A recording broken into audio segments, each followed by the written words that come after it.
अभी हमारा अगला टॉपिक है आत्मज्ञान, नॉलेज ऑफ सोल। तो आत्मज्ञान ज्ञान के बारे में भगवान क्या क्या बताते हैं। सबसे पहले प्रारंभ करते हैं आत्मज्ञान। लिखने पे इतना ध्यान मत दीजिए, उसमें बहुत कम ही लिखा होगा।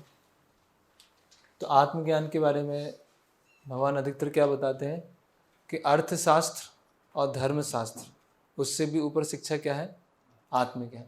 जैसे कि अर्जुन बता रहे हैं कि इन आतताइयों को मारने से पाप लगेगा, या अर्जुन बता रहे हैं कि जब कुल के जो बड़े हैं उनकी मृत्यु होगी तो वंश परंपराएं नष्ट हो जाएंगी।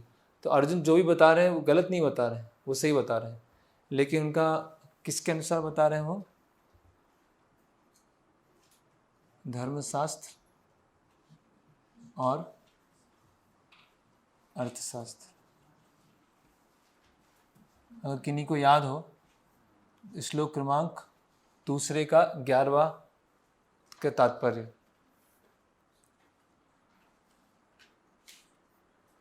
जो धर्मशास्त्र और अर्थशास्त्र का जो भी ज्ञान होता है वो आत्मज्ञान के ज्ञान से क्या होता है, वो छोटा होता है। तो अर्जुन ऐसा कह रहे हैं कि जो बड़े हैं वो कैसे भी हों, है ना, उनके ऊपर हथियार नहीं उठाना चाहिए। और आप तो मारने के लिए बोल रहे हैं, तो ये कहीं ना कहीं से तो बोल रहे हैं। ये कहाँ से बोल रहे हैं, धर्मशास्त्र से बोल रहे हैं। फिर अर्जुन बोल रहे हैं कि उनको क्षमा कर देना चाहिए, वो कहाँ से बोल रहे हैं, अर्थशास्त्र को। लेकिन सबसे पहले अगर ये नहीं समझेंगे, आत्मज्ञान नहीं समझेंगे, तो इसका और इसको समझने से क्या हो सकते हैं, हम कंफ्यूज भी हो सकते हैं, है ना। उदाहरण के लिए मान लीजिए धर्मशास्त्र में लिखा है, जैसे कि सिंपल उदाहरण केवल समझाने के लिए है, जैसे कोई उदाहरण बताइए। बड़ों की रिस्पेक्ट करना है,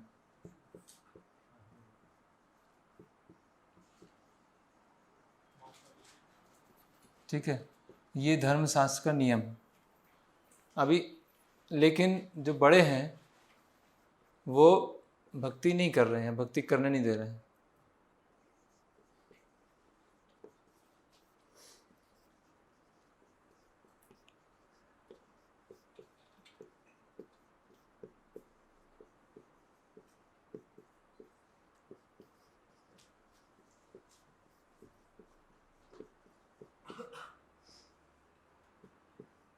तो किसको पालन करेंगे फिर।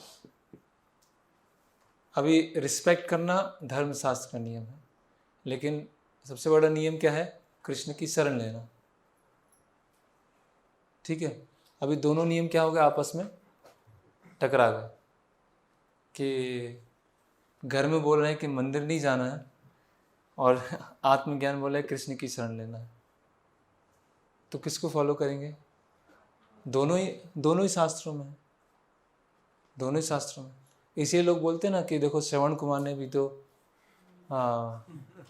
अपने माता पिता की सेवा की थी। तो श्रवण कुमार ने जो किया था वो इसको फॉलो किया था। ये केवल समझाने के लिए है, से हम तो वो तो सही किया था, ऐसे गलत नहीं किया था। लेकिन उससे बड़ा ज्ञान क्या होता है, आत्मज्ञान। अभी क्या हो सकता है कि जो बड़े हैं वो भक्त भी हों, ठीक है, और उनकी रिस्पेक्ट भी करना हो, तो दोनों क्या हो गया, बराबर हो गया। तो ऐसा हमें कुछ वो नहीं है कि हमें किसी की जानबूझ के डिसरिस्पेक्ट करना है ना। जैसे प्रभुपाद जी के एक शिष्य थे, गर्ग मुनि प्रभु और ब्रह्मानंद प्रभु, दोनों भाई थे। तो उनका जब दीक्षा होता है तो प्रभुपाद जी बोलते हैं कि आप जाइए अपने माता पिता के पैर छू के आइए। तो अभी वेस्टर्न कल्चर में तो कुछ है ही नहीं पैर छूना, ऐसे रिस्पेक्ट देना। लेकिन फिर प्रभुपाद ने कहा क्या कि जितना स्तर पर हो उतना स्तर तक हमें फॉलो करना है, अगर इससे कॉन्ट्राडिक्टरी हुआ तो फिर इसको छोड़ देना। तो अर्जुन जो है उस स्तर पे अभी अटके हुए हैं, और भगवान कहाँ लाना चाह रहे हैं अर्जुन को, इससे इस तरह से। तो ये क्या होता है, इसको बोलते हैं धर्म संकट, है ना। धर्म संकट मतलब दोनों ही सही है, लेकिन एक अधिक सही है और एक कम सही है। तो आपको चुनना है, सही और गलत में से नहीं चुनना है, आपको सही और सही में से चुनना है। अभी कौन सा अधिक सही है, कौन सा कम सही है वो किसको पता होगा? जिसको आत्मज्ञान मालूम। अगर आत्मज्ञान नहीं है तो वो उलझ जाएगा, है ना। जैसे महाभारत में भी आता, भीष्म पितामह भी उलझ गए कि जो अभी दूध कीड़ा हुई तो उसमें क्या सही होना चाहिए था वो। तो ये क्या आता है? धर्म संकट। तो धर्म संकट कब आता है? जब हमको ये इसकी जो क्या बोलते हैं, हायरार्की क्या बोलेंगे, इसकी श्रेणी, सबसे ऊपर आत्मज्ञान है, फिर धर्मशास्त्र है, फिर अर्थशास्त्र है, इसका ज्ञान नहीं होता। तो ये बताने के लिए डिस्कस किया कि ये भगवत गीता का जो सेकेंड चैप्टर है वो कितना इम्पोर्टेंट है। बिना आत्मज्ञान के हमने बहुत सारा पढ़ लिया है, बहुत सारी चीज़ पता है, लेकिन अगर आत्मा और शरीर का ज्ञान नहीं पता है तो हम बहुत अधिक चांस है कि हम कंफ्यूज हो सकते हैं, बहुत अधिक चांस है कि हम संशय में, हम अपने जो विरोधाभास चीज़ें हैं दिमाग में चल रही है उसको समन्वय नहीं कर पाएंगे।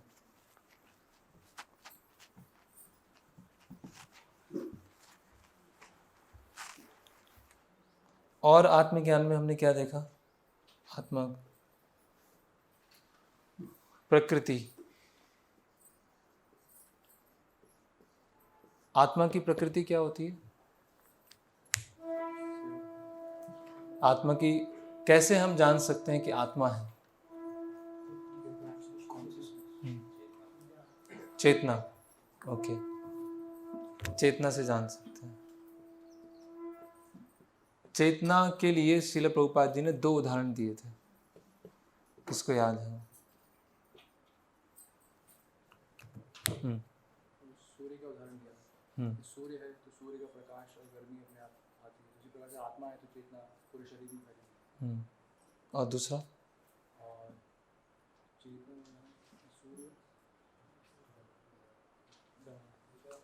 मेडिसिन का एग्जांपल दिया। मेडिसिन जब लगाता है तो पूरे बॉडी में इफेक्ट होता है। तो सोल है तो उसके ऊपर पूरी बॉडी कॉन्शियस है। ओके, सही है दोनों। एक सूर्य है, सूर्य ब्रह्मांड में एक जगह है, ठीक है, पूरा ब्रह्मांड है बड़ा, उसमें एक जगह सूर्य स्थित है और सारा प्रकाश क्या है? सभी जगह फैल रहा है। उसी तरह से मेडिसिन,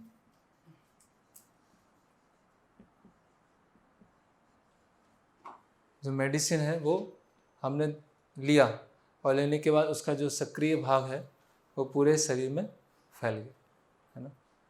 तो ये एक आइडिया देने के लिए कि आत्मा एक जगह स्थित होकर कैसे अपनी चेतना को फैलाती है।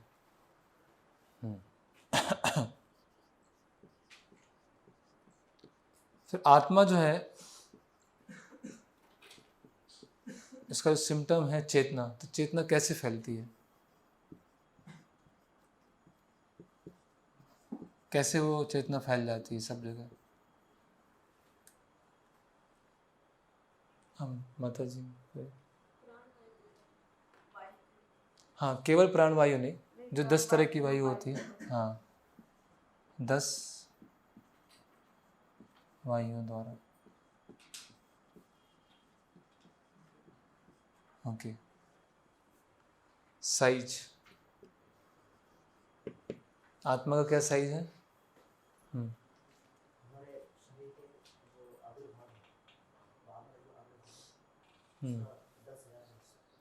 हाँ, जो बाल है उसके अग्र भाग का 10,000वां भाग, है ना।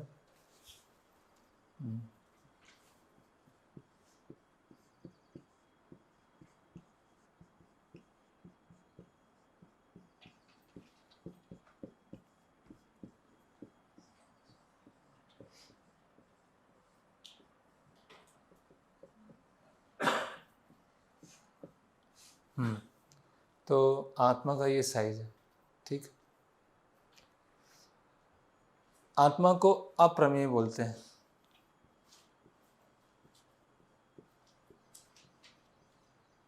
अप्रमेय मतलब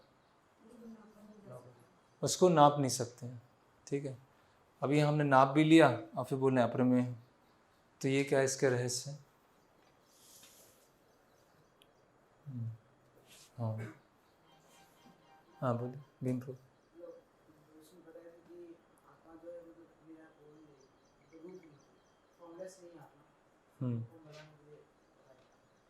क्या फॉर्म होता है इसे बताया गया, आत्मा का फॉर्म होता है इसीलिए बताया। तो अप्रमेय क्यों बताया?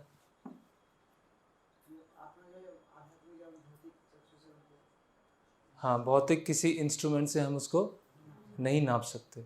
इलेक्ट्रॉन माइक्रोस्कोप, अलग अलग स्कोप से हम आत्मा को नहीं देख सकते। ठीक है, तो अप्रमेय इसीलिए है क्योंकि मटेरियल इंस्ट्रूमेंट्स हैं,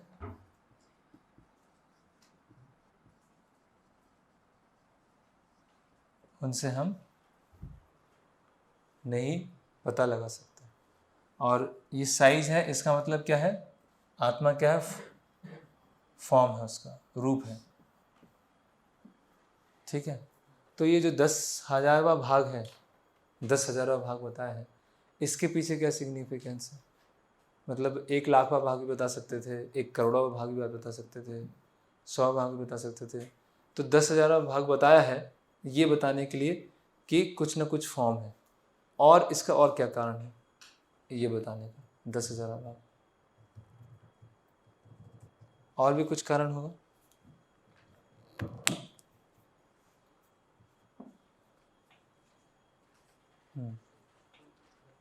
किसी भी छोटे से छोटे जीव से लेके बड़े से बड़े जीव में आत्मा। ठीक है, चलिए वो आश्चर्य वाला श्लोक आएगा, उसमें है कि हाथी में भी वही साइज की आत्मा है जो एक चींटी में है। उसको देख के लोग आश्चर्य होते कि ये कैसे संभव है। लेकिन फिर भी ये साइज का क्या सिग्निफिकेंस, इतना छोटा क्यों बताया ऐसे? स्पिरिचुअल वर्ल्ड, जो स्पिरिचुअल बॉडी है स्पिरिचुअली, वो मटेरियल वर्ल्ड में आके मतलब छूट जाती है, तो उसको संकुचित, छोटी नहीं होती, संकुचित हो जाती है ना, इसीलिए ये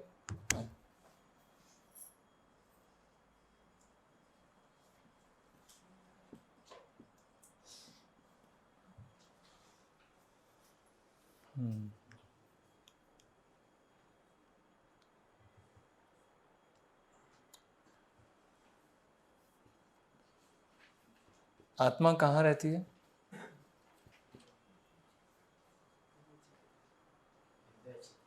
हृदय क्षेत्र।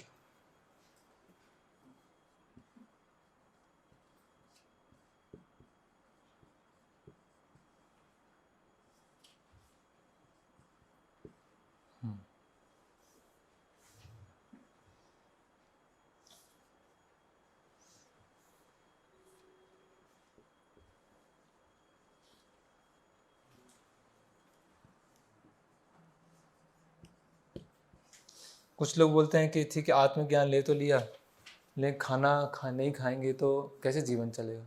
खाना खाने के लिए कुछ तो करना पड़ेगा। भगवत गीता पढ़ने से तो खाना तो मिल नहीं जाएगा, तो जीवन निर्वाह के लिए कुछ तो काम करना पड़ेगा। तो खाना ज़्यादा इम्पोर्टेंट है या आत्मा ज़्यादा इम्पोर्टेंट है?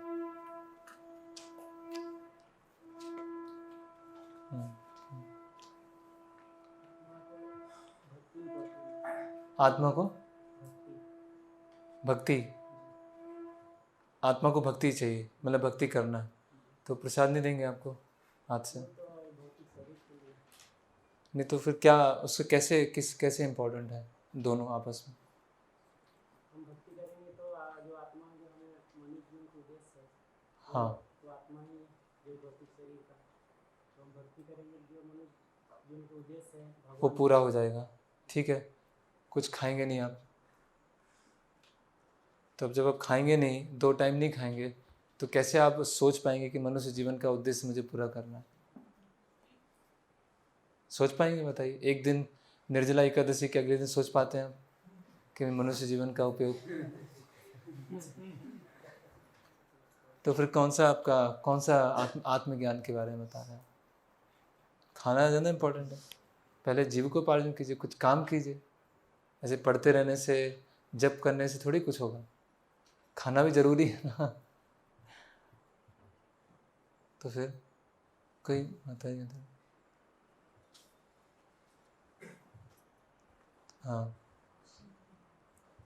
एक मिनट। हाँ, सोल ज़्यादा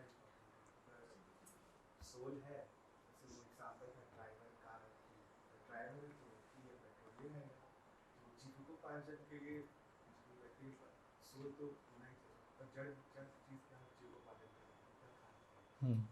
तो उसके लिए हमें क्या याद रखना है? ड्राइवर इम्पोर्टेंट है या पेट्रोल इम्पोर्टेंट है? बस आंसर आ जाएगा। क्या इम्पोर्टेंट है? ड्राइवर भी इम्पोर्टेंट है और पेट्रोल भी इम्पोर्टेंट है, लेकिन ऐसा नहीं कि पेट्रोल डाले जा रहे हैं, ड्राइवर कुछ है नहीं। तो दोनों का अपना अपना इम्पोर्टेंस है, लेकिन ड्राइवर ज़्यादा महत्वपूर्ण। उसी तरह से हम खाने को मना नहीं कर रहे हैं, भगवान भी आगे बोलेंगे अन्नाद भवन्ति भूतानि पर्जन्यान्न संभवा यज्ञात भवति पर्जन्यो यज्ञ कर्म सम। तो ऐसा नहीं कि भगवत गीता में खाने के ऊपर डिस्कस नहीं है, लेकिन खाना एक जीवन का थोड़ा सा छोटा सा पार्ट है। मेन क्या है? आत्मज्ञान, है ना, लिबरेशन, उसके बारे में चर्चा की गई। तो इसीलिए कोई भी ऐसा बोले कि अगर खाएंगे नहीं तो भक्ति कैसे करेंगे, तो बोले हम खाने के लिए कहाँ माने कहें, भगवत गीता कहाँ बोले मत खाओ। भगवत गीता में तो 3 तरह के सतोगुणी आहार बताया गया है, रजोगुणी आहार बताया गया है, पत्रम पुष्पम फलम तोयम बताया गया है, कितनी जगह युक्त आहार विहारस्य बताया गया है। तो कितनी जगह तो आहार का डिस्कस हो रहा है भगवत गीता में, तो हम कहाँ मना कर रहे हैं कि आहार नहीं लेना है ना। ओके।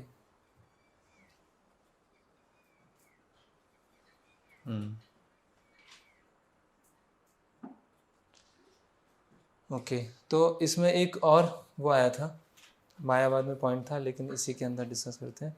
दो पक्षी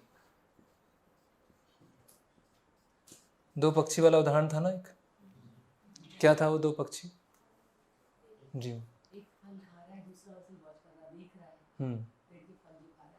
तो जो फल खा रहा है उसे कभी खट्टा फल मिल रहा है, अच्छा फल मिल रहा है, कड़वा मिल रहा है, और जो दूसरा देख रहा है बस उसको अनुमति प्रदान कर रहा है। तो एक कौन है? वो आत्मा है जो संसार के सुख और दुख को चख रहा है, और दूसरा कौन है? जो देख रहा है, वह परमात्मा। तो ये आप उदाहरण दे सकते हैं जो मायावादी लोग होते हैं उनके लिए, कि दो पक्षी होते हैं, और एक विटनेस करता है, एक देखने वाला होता है, और एक उसको फल को खाता है।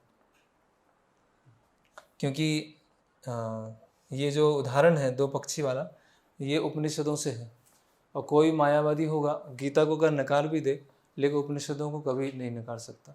तो उपनिषदों में ही बताया है कि एक डाल पे 2 पक्षी होते हैं। तो श्लोक अगर हमको याद भी नहीं है, लेकिन उस उपनिषद का नाम हम याद कर लें और वहाँ बता दें कि देखो 2 पक्षी वाला उदाहरण है, तो आप कैसे बोल रहे हैं कि आत्मा परमात्मा दोनों एक है। ओके।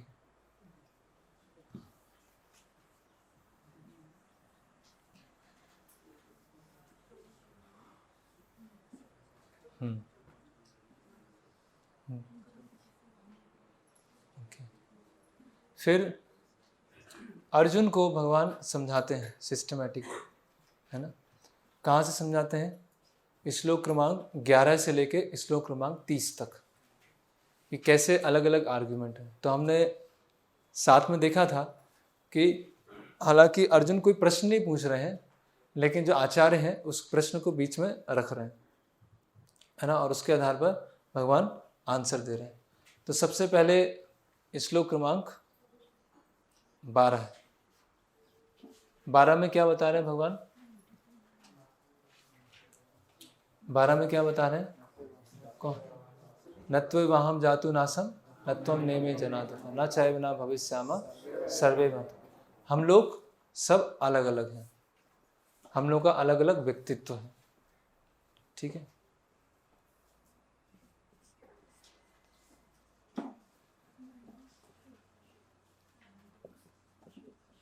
सब क्या है? इंडिविजुअलिटी के बारे में बता रहे हैं। पहले भी हम थे, आज भी हम हैं, और आगे भी रहेंगे। तो अर्जुन क्या पूछते हैं कि भगवान लेकिन शरीर तो बदल रहा है, तो दुख तो होगा, है ना। कोई अगर यंग शरीर था किसी का, है ना, और बुढ़ापे में पहुंच गया, ठीक है, हमने मान लिया कि आत्मा हमेशा रहती है, लेकिन दुख तो होगा। तो भगवान क्या बोलते हैं कि ये शरीर परिवर्तन तो हमेशा होता रहता है। मतलब ऐसा नहीं कि कोई युवा था और उससे वृद्ध हुआ। ये शरीर परिवर्तन तो एक नियम है कि देहिनो अस्मिन् यथा देहे कौमारम यौवनम चरा तथा देहांतरम प्राप्ति धीरज तत्र न मुह्यते।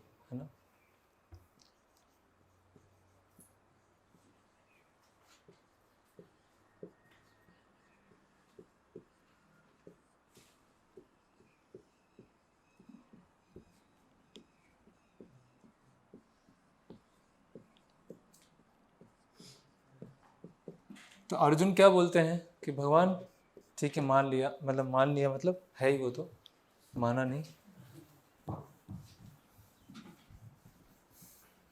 कि शरीर परिवर्तन हो रहा है और हर क्षण शरीर परिवर्तन होता है, लेकिन जो भीष्म पितामह है और द्रोणाचार्य है, उनका जो अभी का शरीर है, मुझे पता है कि आगे चल के भी वो रहने वाले हैं, क्योंकि ये पहले ही बता दिए भगवान ने कि भीष्म पितामह और द्रोणाचार्य पहले भी थे, आज भी हैं और कल भी रहेंगे, क्लियर। लेकिन शरीर जब परिवर्तित होता है दुख होता है, तो भगवान बोल रहे हैं शरीर तो हमेशा परिवर्तित होता रहता है, ओके ठीक है, एक्सेप्टेड। लेकिन अभी जो भीष्म पितामह और द्रोणाचार्य को शरीर है, उससे मैं अटैच्ड हूँ, उससे मैं आसक्त हूँ। तो भगवान क्या बोलते हैं, उसका तो कुछ नहीं कर सकते, उसको आप सहन करना पड़ेगा।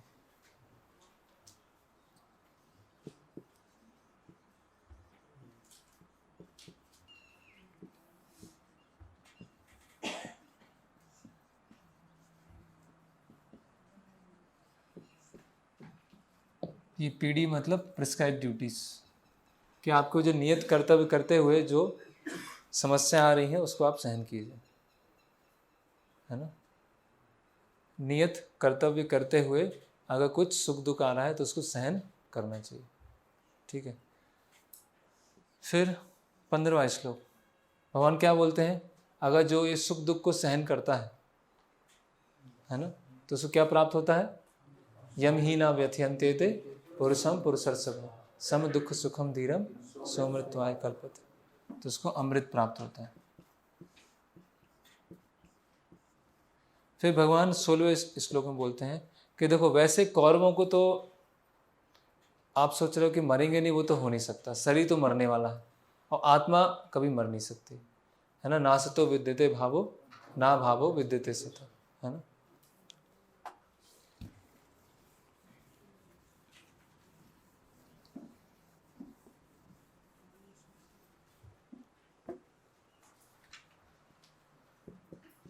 आत्मा जो है वो सनातन है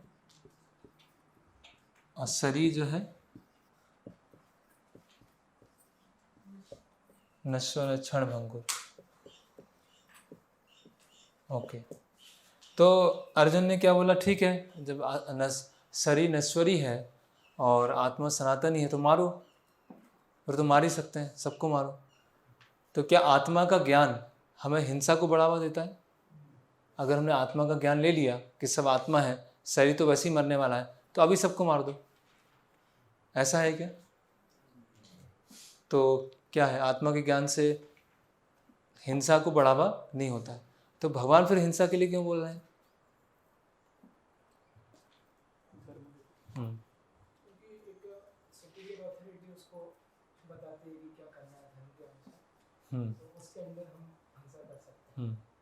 तो भगवान या भगवान के प्रतिनिधि के अंतर्गत अगर शास्त्रों के अनुसार कोई बता रहा है कि हिंसा की आवश्यकता है तो हिंसा करना होगा, अगर बोल रहे हैं हिंसा की आवश्यकता नहीं है तो नहीं करना होगा, करेक्ट।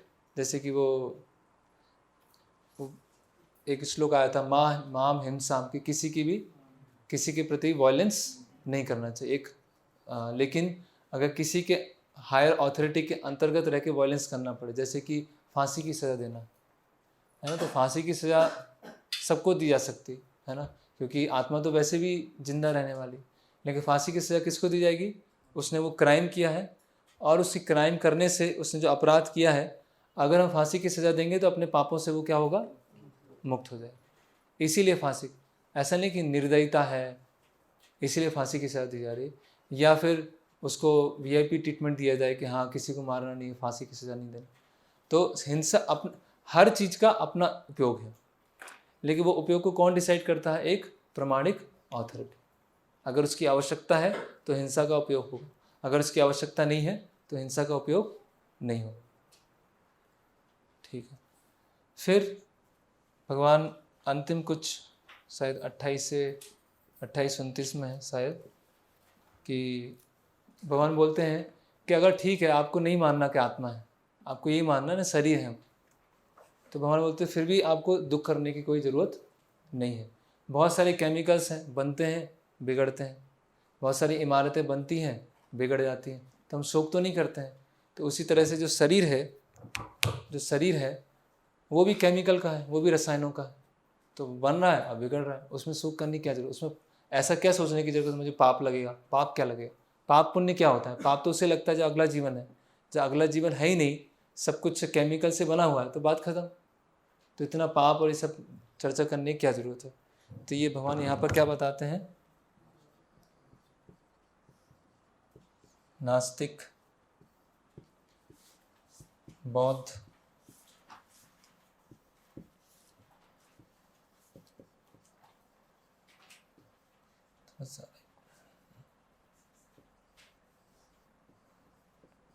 आधुनिक विज्ञान, ये तीनों का वो बताते हैं।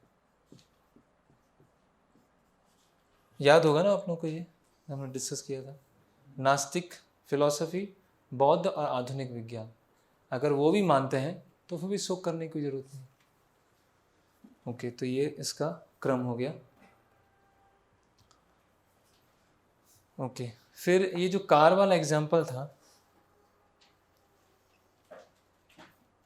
ये बहुत इम्पोर्टेंट एग्जाम्पल है हमारे प्रीचिंग के लिए, स्वयं के लिए।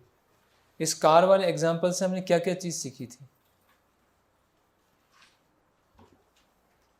बताएंगे। कोई बोले कि गाड़ी चलती है टायर से, कोई बोले गाड़ी चलती है इंजन से, कोई बोले गाड़ी चलती है जब चाबी लगाते हैं, कोई बोले कि गाड़ी चलती है रिमोट कंट्रोल से, कोई बोले कि ड्राइवर से। तो किससे गाड़ी चलती है, अल्टीमेटली गाड़ी किससे चलती है। जैसे कि कोई बोलता है कि जीवन तो हार्ट से चलता है, हार्ट नहीं होगा तो जीवन कैसे होगा, है ना। जैसे अभी मुझसे कल परसों किसी ने प्रश्न पूछा था कि अगर पूरा ब्लड निकल गया शरीर से तो आत्मा अगर है भी तो वो जीवित कैसे रहेगा, इसलिए ब्लड ज़्यादा इम्पोर्टेंट है ना। तो कोई बोल रहा है कि नहीं हार्ट नहीं है तो जीवन कैसे रहेगा, कोई बोल रहा है ब्रेन नहीं है तो जीवन कैसे रहेगा, कोई बोल रहा है ब्लड नहीं है तो जीवन कैसे रहेगा। तो इतनी सब चीज़ों की आवश्यकता है, तो फिर आत्मा कहाँ से आ गई इसमें। आत्मा तो है ही नहीं, हमें ब्लड भी चाहिए और सब चीज़ें चाहिए। तो कैसे कार के एग्जाम्पल से हम समझा सकते हैं सामने वालों को। जी, कार में जो इंजन होता है, इंजन से पेट्रोल तक की जो पाइप लगी रहती है, जब हम चाबी लगाएंगे तो पेट्रोल से जब इंजन पाइप के द्वारा पास होगा तब कार चलेगी। जी। तो हम अपने शरीर से उसको कैसे समझेंगे, उसकी तुलना कैसे करेंगे, उस एग्जाम्पल को हम अपने शरीर पे कैसे लागू करेंगे। जी, कार में सारे इंस्ट्रूमेंट, सारे फंक्शन सब कुछ दे दिए, ड्राइवर नहीं है तो वो नहीं चल पाएगी। इस तरह से बॉडी में सारे ऑर्गन्स आपके प्रेजेंट है, यदि चेतना नहीं है तो वैसे ही नहीं होगा। ठीक है, एक ये हमने इससे कार के उदाहरण से एक ये हम सीखे, और कुछ दूसरा। अगर टायर नहीं है तो फिर आगे कैसे बढ़ेगी। टायर होना भी जरूरी है। हाँ, वो तो रिलेटिव, तो शरीर के उदाहरण से कैसे समझेंगे। जो भी हम उदाहरण दे रहे हैं उसकी तुलना अपने शरीर से कर रहे हैं ना। ये तो हमको पता ही है कि टायर नहीं होगा तो चलेंगे नहीं गाड़ी, उसका शरीर से क्या है।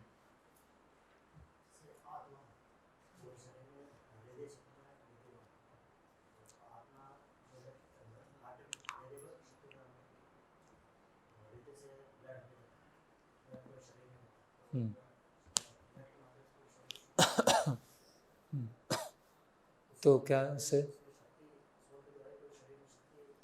हाँ ठीक है, जो हृदय जो स्पंदन कर रहा है वो आत्मा की वजह से कर रहा है, ठीक है। वो तो ऐसा बताइए ना, जैसे हार्ट ट्रांसप्लांट है तो हृदय कुछ समय के लिए बाहर है, व्यक्ति जीवित है क्योंकि आत्मा कहाँ है, हृदय क्षेत्र में स्थित है।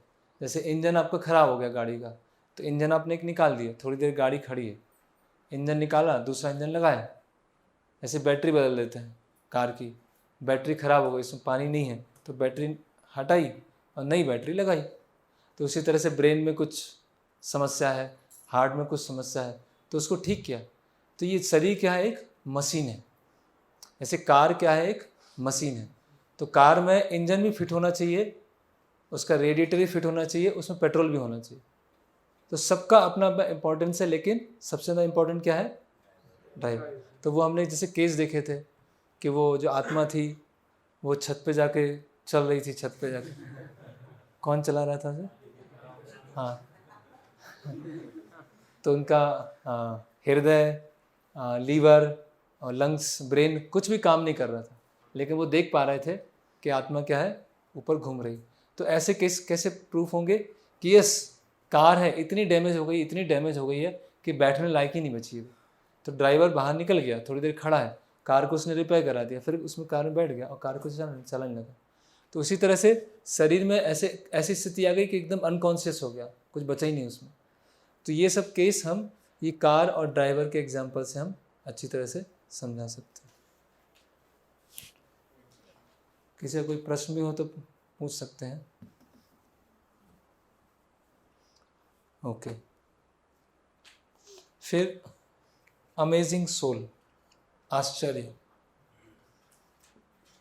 आश्चर्य क्यों बोला है?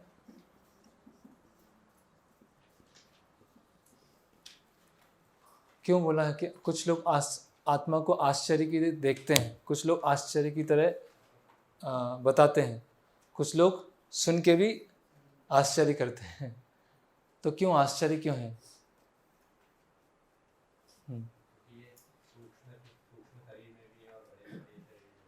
हाँ,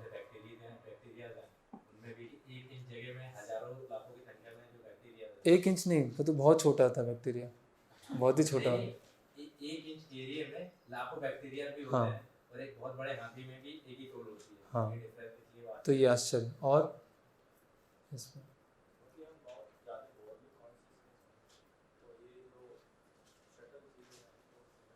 हाँ, अगर हम बहुत अधिक शारीरिक चेतना में हैं तो जो सूक्ष्म चीज़ें होती हैं, सूक्ष्म आध्यात्मिक चीज़ें, उसको हम समझ नहीं पाते।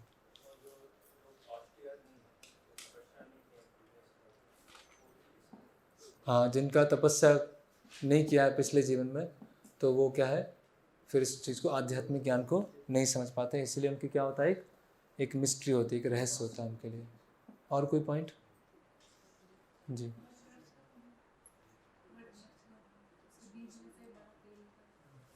हाँ, वो भी एक तरह से देख सकते हैं कि एक बट वृक्ष है, उसमें पूरे वृक्ष में क्या है, एक आत्मा है, उसमें थोड़ा सा कुछ बीज निकले, उससे बहुत सारे बट वृक्ष बन सकते हैं। और एक बीज के अंदर वृक्ष है और उसकी आत्मा है, वो भी एक उदाहरण है, आश्चर्य। ओके, और आत्मा से संबंधित और कुछ बचा? आत्मा के गुण, क्वालिटीज। ओके, हाँ,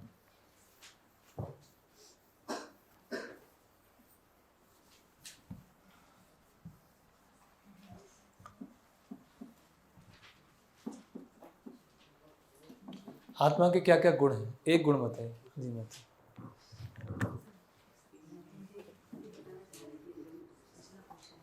जी, जैसे अधिकांश केस में पाया जाता है कि हम इस काम के लिए इस कार्य कुछ हो जाता है, लॉस या कुछ गलती हो जाती है, उसको अक्सर कह के पाते कि हम इस गलती को या इस काम को अपने आप को माफ नहीं कर सकते।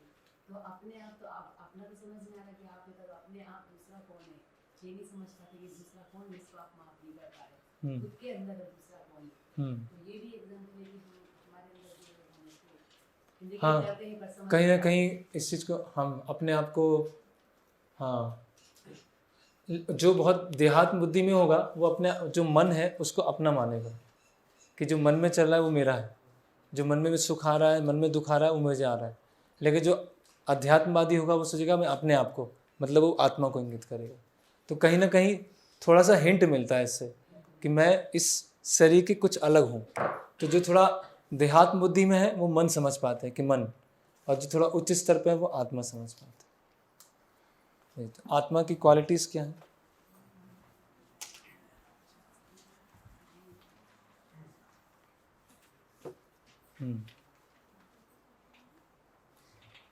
जी, नित्य,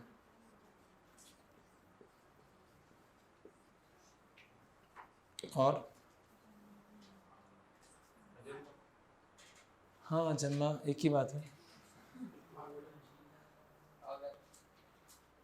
अव्यक्त,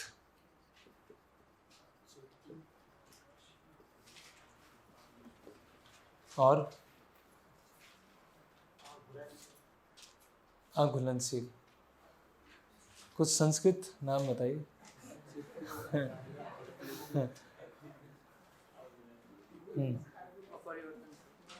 अपरिवर्तन, उसका क्या नाम है?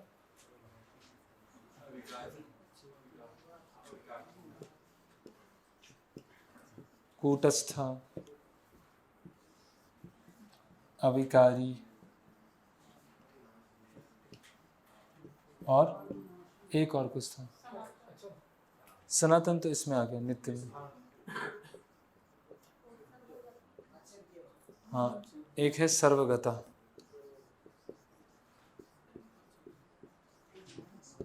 क्या किसी ने कुछ स्थानु बोला था? ओके, इस पर डिस्कस कर लेते हैं कि आत्मा क्या है? अविकारी है। आत्मा कभी चेंज नहीं होती, चेंजलेस। स्थानु मतलब, तो इससे क्या समझेंगे? आत्मा कभी चेंज नहीं होती।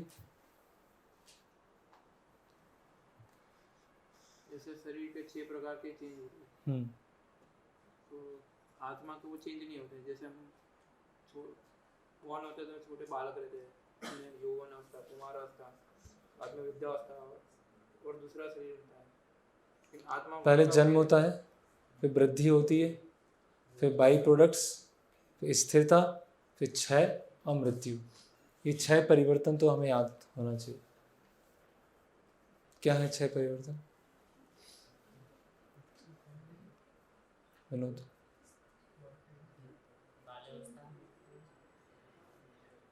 सीधे बाल्यावस्था आ गई।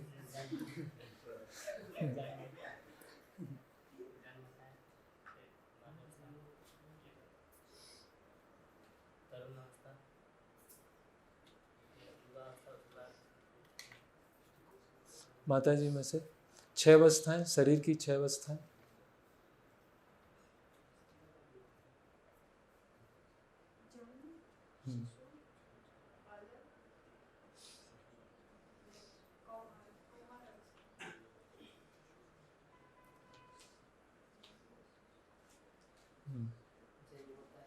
जोर से बोलिए। जन्म होता है, हाँ, बढ़ता है, प्रोडक्ट, जन्म हुआ, बढ़ता है। हाँ, प्रोडक्ट बाई प्रोडक्ट कुछ समय तक रहता है, कुछ समय तक रहता है, क्षीण होता है, क्षय होता है, मृत्यु होती है। ये 6 अवस्थाएं हैं शरीर की। तो ये आत्मा में ये 6 तरह के परिवर्तन नहीं होते हैं। आत्मा के जो गुण हैं वो फिक्स होते हैं। तो आत्मा के क्या गुण हैं जो फिक्स रहते हैं? कुछ तो गुण होंगे जो तो फिक्स रहते हैं। यस, सच्चित आनंद।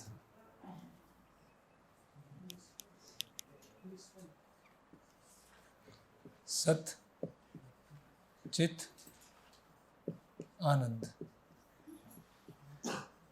ये गुण क्या रहता है? आत्मा का फिक्स रहता है, ये चेंज नहीं होता। शरीर क्या होता है? 6 परिवर्तन होते रहते हैं। आत्मा सर्वव्यापी है, सर्वगता है। इससे क्या समझ सकते हैं? आत्मा सब जगह व्याप्त है।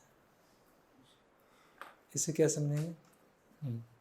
आत्मा अग्नि में भी, जो जीव होते हैं उनके अंदर भी है, पानी में भी, पानी में, वायु में, पृथ्वी पे, चंद्रमा पे है, सूर्य में, yes, सभी जगह व्याप्त है।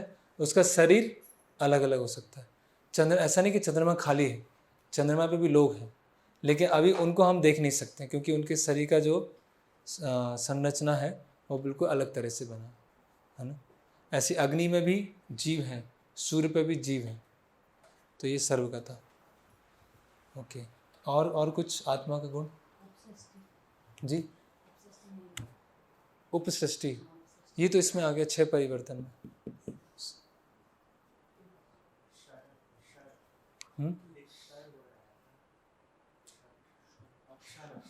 अक्षर,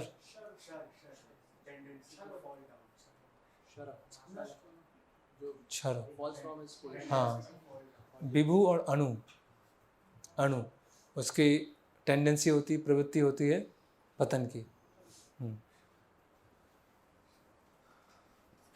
क्षर, और कुछ?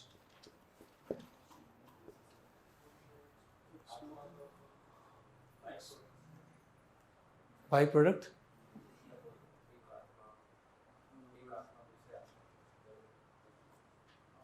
नहीं देती है। हाँ वो तो बाई इसमें आ गया, परिवर्तन नहीं है इसके। 6 सरीके जो होते हैं। हाँ नैनम छिन्दन्ति शस्त्राणि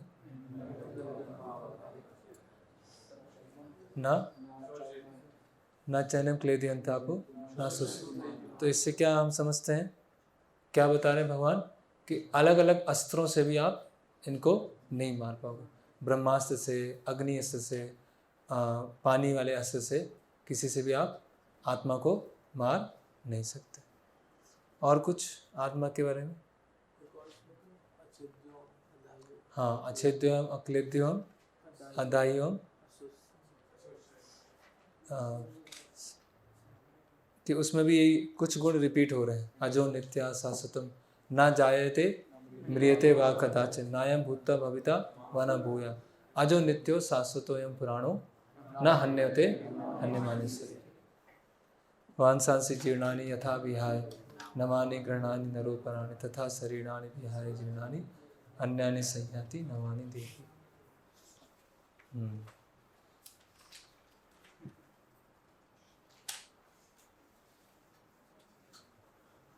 तो ये आत्मा हो गया पूरा।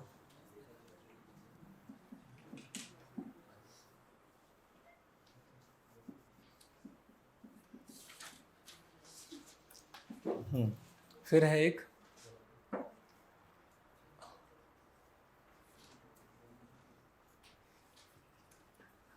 अन्य धर्म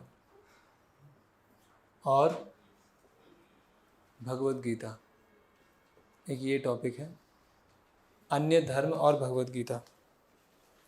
तो इसमें हम क्या समझा सकते हैं लोगों को? लोग बोल सकते हैं कि ये एक ही जीवन है, अगला कोई जीवन नहीं होता है। हाँ, जैसे प्रभुपाद जी की बुक है सेकेंड चांस। सेकेंड चांस मतलब दूसरा अवसर। लेकिन क्रिश्चियन और मुस्लिम क्या बोलते हैं? एक ही चांस है, बस यही चांस है। अगर आपने जीसस को मान लिया तो आप हेवन में जाओगे, अगर जीसस को नहीं माना तो हेल में जाओगे। तो ये जो आत्मा शरीर का इतना लंबा आप लोग ज्ञान दे रहे हैं, हम तो उसको मानते ही नहीं हैं। हमारे तो बाइबल में है ही नहीं, हमारे तो कुरान में ही नहीं है। तो इसका फिर कोई मतलब ही नहीं का। ये तो आप लोगों के लिए है, हिंदू धर्म के लिए है ये आत्मा का ज्ञान। हमारे लिए तो एक ही जीवन है, बस एक ही चांस मिलेगा। तो कैसे इसको समझाएंगे? और उसमें प्रभुपाद जी ने क्या लिखा है? The second chance. नीचे क्या लिखा हुआ? किन्हीं को पता है सब टाइटल क्या है?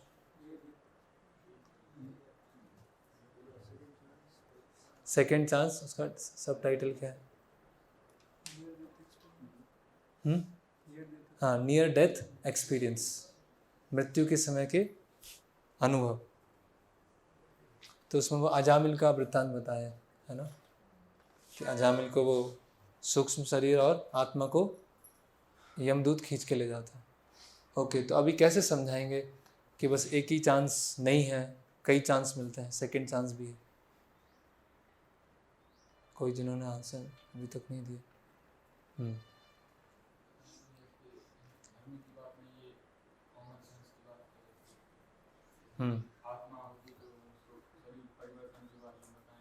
तो सबसे पहले ये कोई भगवत गीता वाली बात नहीं है, ये कॉमन सेंस है। कई बार ऐसे लोग मिलते हैं, होंगे वो हिंदू, लेकिन आर्ग्यूमेंट करने के लिए उटपटांग बोलते हैं। तो ये कॉमन सेंस है। शरीर तो हर क्षण परिवर्तित होता है, और 7 साल के अंदर क्या हो जाता है? पूरा शरीर बदल जाता है। तो इसमें कहाँ भगवत गीता वाली बात है? 7 साल में पूरा शरीर बदल गया, ठीक है। फिर भी चलो 7 साल में बदल गया, फिर भी चांस तो एक ही है ना, सेकंड चांस कैसे हुआ? तो फिर क्या समझाएंगे उनको? बहुत ही सिंपल लॉजिक है।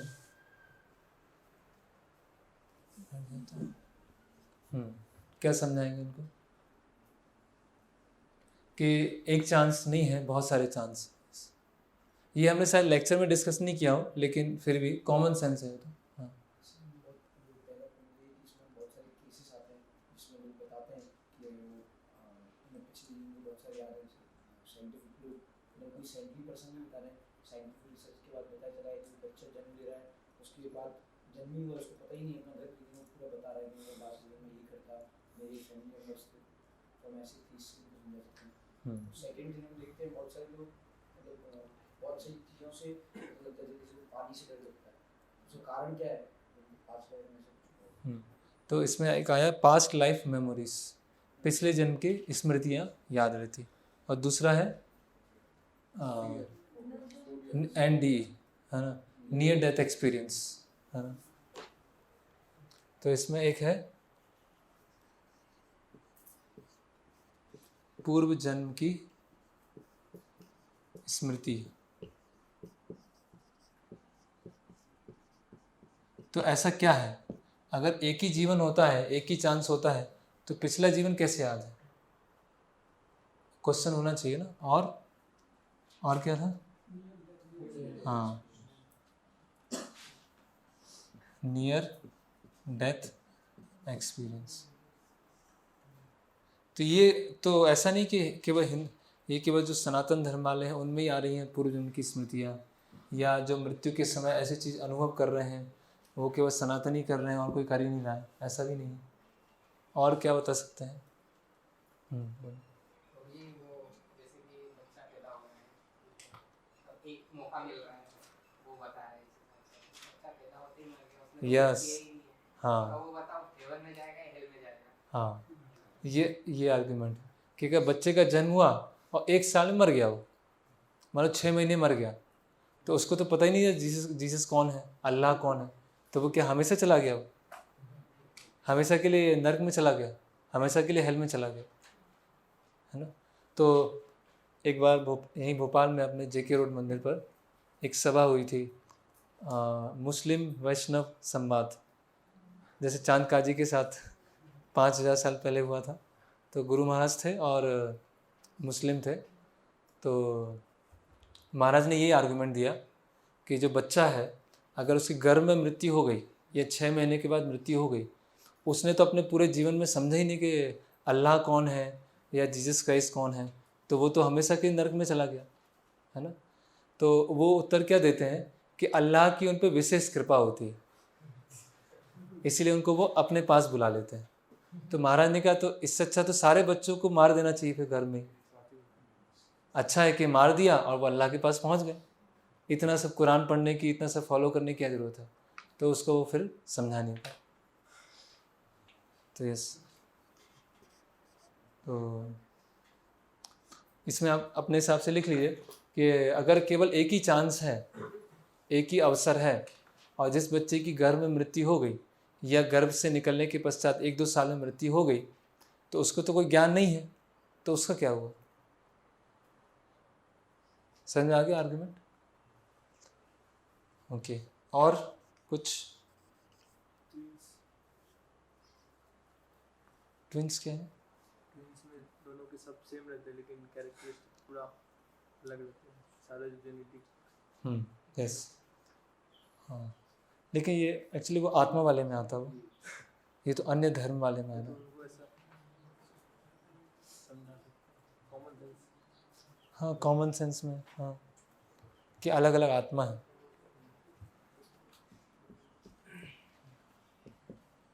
जुड़वा बच्चे। और अगर जी जैसे आत्मा है तो लॉ ऑफ कर्मा वो अप्लाई हो गया। अगर लॉ ऑफ कर्मा नहीं होता तो सबका जो जन्म का पैरामीटर सब सेम होना चाहिए, सब एक जैसे परिवार yes, हो गया, जो yes. सबका सेम होना चाहिए। तो ये भी बहुत इम्पोर्टेंट वो है आर्ग्यूमेंट कि अगर एक ही अवसर मिला है, अल्लाह को मानना है, तो सबको एक जैसा अवसर होना चाहिए था। कोई ऐसे जगह पैदा हुआ है जो बहुत संपन्न परिवार में है, कोई ऐसे है जिसको रोजी रोटी भी नहीं मिल रही है, कोई बचपन से अपंग है, कोई बहुत स्वस्थ है, कोई बहुत बुद्धिमान है, कोई मूर्ख है। तो ये डिफरेंस क्यों आ रहा है? फिर अल्लाह डिफरेंस क्यों लेके आ रहा है? जब एक ही जन्म है, सबको एक जैसा अवसर होना चाहिए। जिसने अल्लाह को मान लिया ठीक है, नहीं माना तो हेल। तो डिफरेंस क्यों है? तो डिफरेंस क्या बता रहे हैं? मतलब पहले भी जीवन सिंपल, पहले भी जीवन रह चुका है ना? Yes, laws of nature.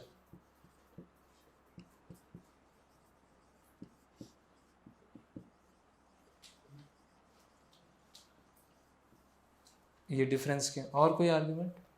जैसे वो लोग बताते हैं कि मानोगे तो हेवन जाएंगे, और नहीं मानोगे तो हेल जाएंगे, तो उधर भी तो दूसरा जन्म है। नहीं चलेगा, हमेशा के लिए हेवन चलेगा। नहीं, दूसरा जन्म हुआ लेकिन वहाँ फिक्स हो गया बस, हाँ, फिर हमेशा के लिए मुक्ति मिल गई।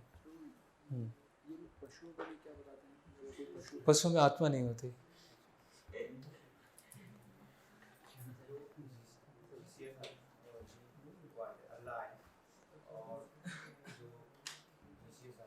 उनसे पहले भी तो किसी का जन्म हुआ होगा, तो उससे पहले क्या वो हेल में ही है या? तो यस, ये भी एक आर्गुमेंट है कि जीसस के आने से पहले जितने लोग आए उनका क्या हुआ, ये मोहम्मद पैगंबर के आने से पहले जो लोग आए उनका क्या हुआ? उनको तो कुछ पता ही नहीं चला जीवन में, तो हमेशा के लिए नरक चले गए वो। तो आप देखिए, ये इनका पूरा जो फिलॉसफी है वो तहस नहस हो जाएगा अगर हम ऐसे आर्गुमेंट देंगे। आप बताइए, मोहम्मद पैगंबर से बहुत पहले, उससे पहले तो कई लोग आए हैं, उनका उन सब का क्या हुआ? वो तो हेल में गए होंगे फिर। ओके,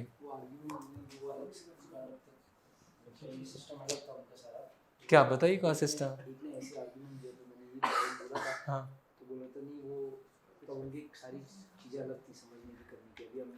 तो क्या थी वो?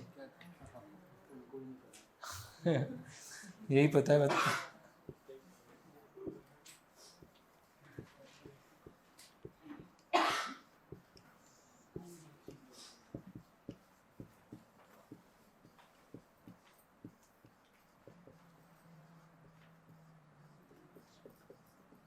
और आर्ग्यूमेंट?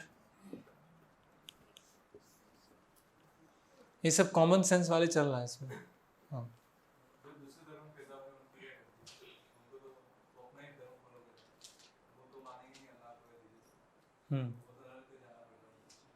उनको हाँ, उनकी क्या गलती है? समझा नहीं।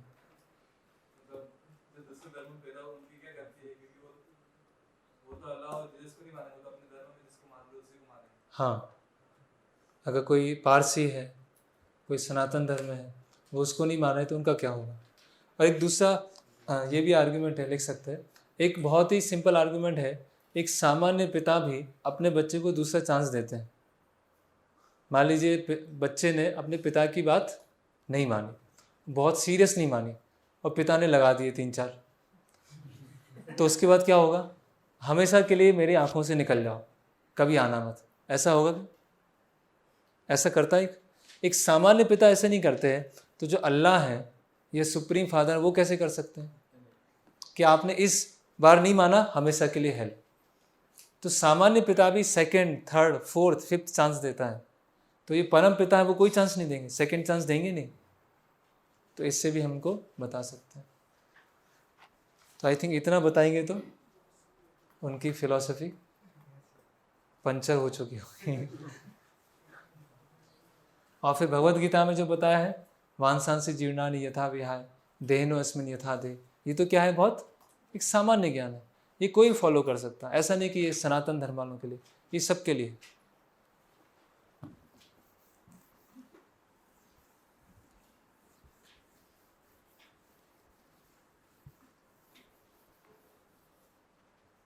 ओके, फिर भगवद गीता में डिस्कशन हुआ है स्वधर्म।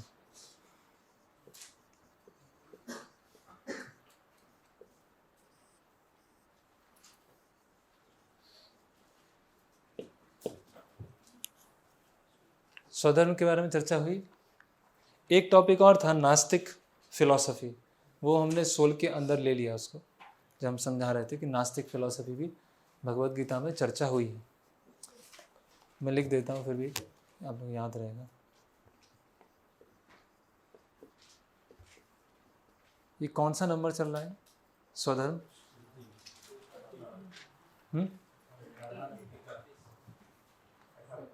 18 21 18 15 पहले की तो 16वां कौन सा था? आत्मा। 17वां था अन्य धर्म। 18वां है नास्तिकवाद। 19वां है स्वधर्म। तो भगवत गीता में भी नास्तिकवाद का क्या है? श्लोक आते हैं। लेकिन क्यों बताएं भगवान ने नास्तिकवाद के श्लोक? जस्ट एक आर्ग्यूमेंट देने के लिए। तो ये क्यों हम चर्चा कर रहे हैं? क्योंकि हो सकता है कोई भगवत गीता में से श्लोक उठा दे और बोले देखो भगवान भी क्या बोल रहे हैं कि आत्मा नहीं होती, केवल शरीर सब कुछ। तो वो किस परिप्रेक्ष्य में अर्जुन को वो बताया गया, वो जानने के लिए, है ना। और इससे ये भी समझ सकते हैं कि जैसे प्रभुपाद जी लिखते हैं कि भगवान कृष्ण के समय में भी ऐसे कुछ लोग रहे होंगे जो आत्मा में विश्वास नहीं करते, शरीर को सब कुछ मानते होंगे। या बौद्ध तो बाद में आए, लेकिन बुद्धिस्ट फिलॉसफी से रिलेटेड लोग भी उस समय भगवान कृष्ण के टाइम रहे होंगे। इसीलिए वो नास्तिकवाद के बारे में बता रहे हैं। और इससे बता रहे हैं कि अगर नास्तिकवाद को भी अर्जुन मानता है तो भी शोक करने की आवश्यकता नहीं। ओके, तो फिर स्वधर्म। स्वधर्म क्या है?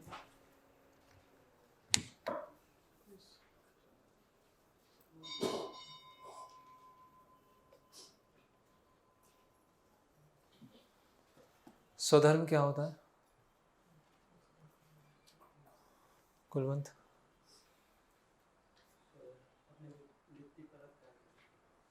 वृत्तिपरक कार्य करना। और थोड़ा क्लियर अमित?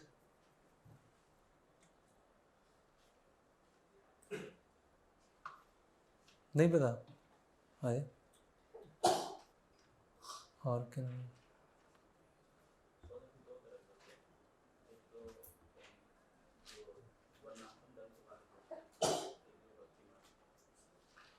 तो हमारे ऊपर है कौन सा हमें पालन करना, ऐसा है ना?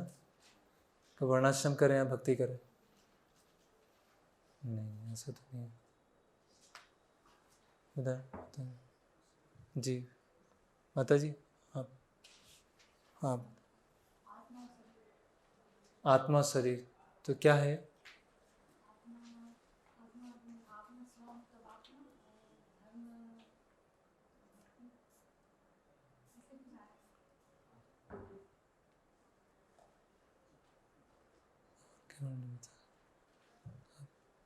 हाँ बताइए। स्वधर्म में अपने नियत कर्तव्यों को करना, उसमें एक बद्ध अवस्था में हमारे लिए स्वधर्म है और एक मुक्त अवस्था। तो बद्ध अवस्था में क्या है? बद्ध अवस्था में वर्णाश्रम और मुक्त अवस्था में? मुक्त अवस्था में भगवान। तो स्वधर्म मतलब नियत कर्तव्य।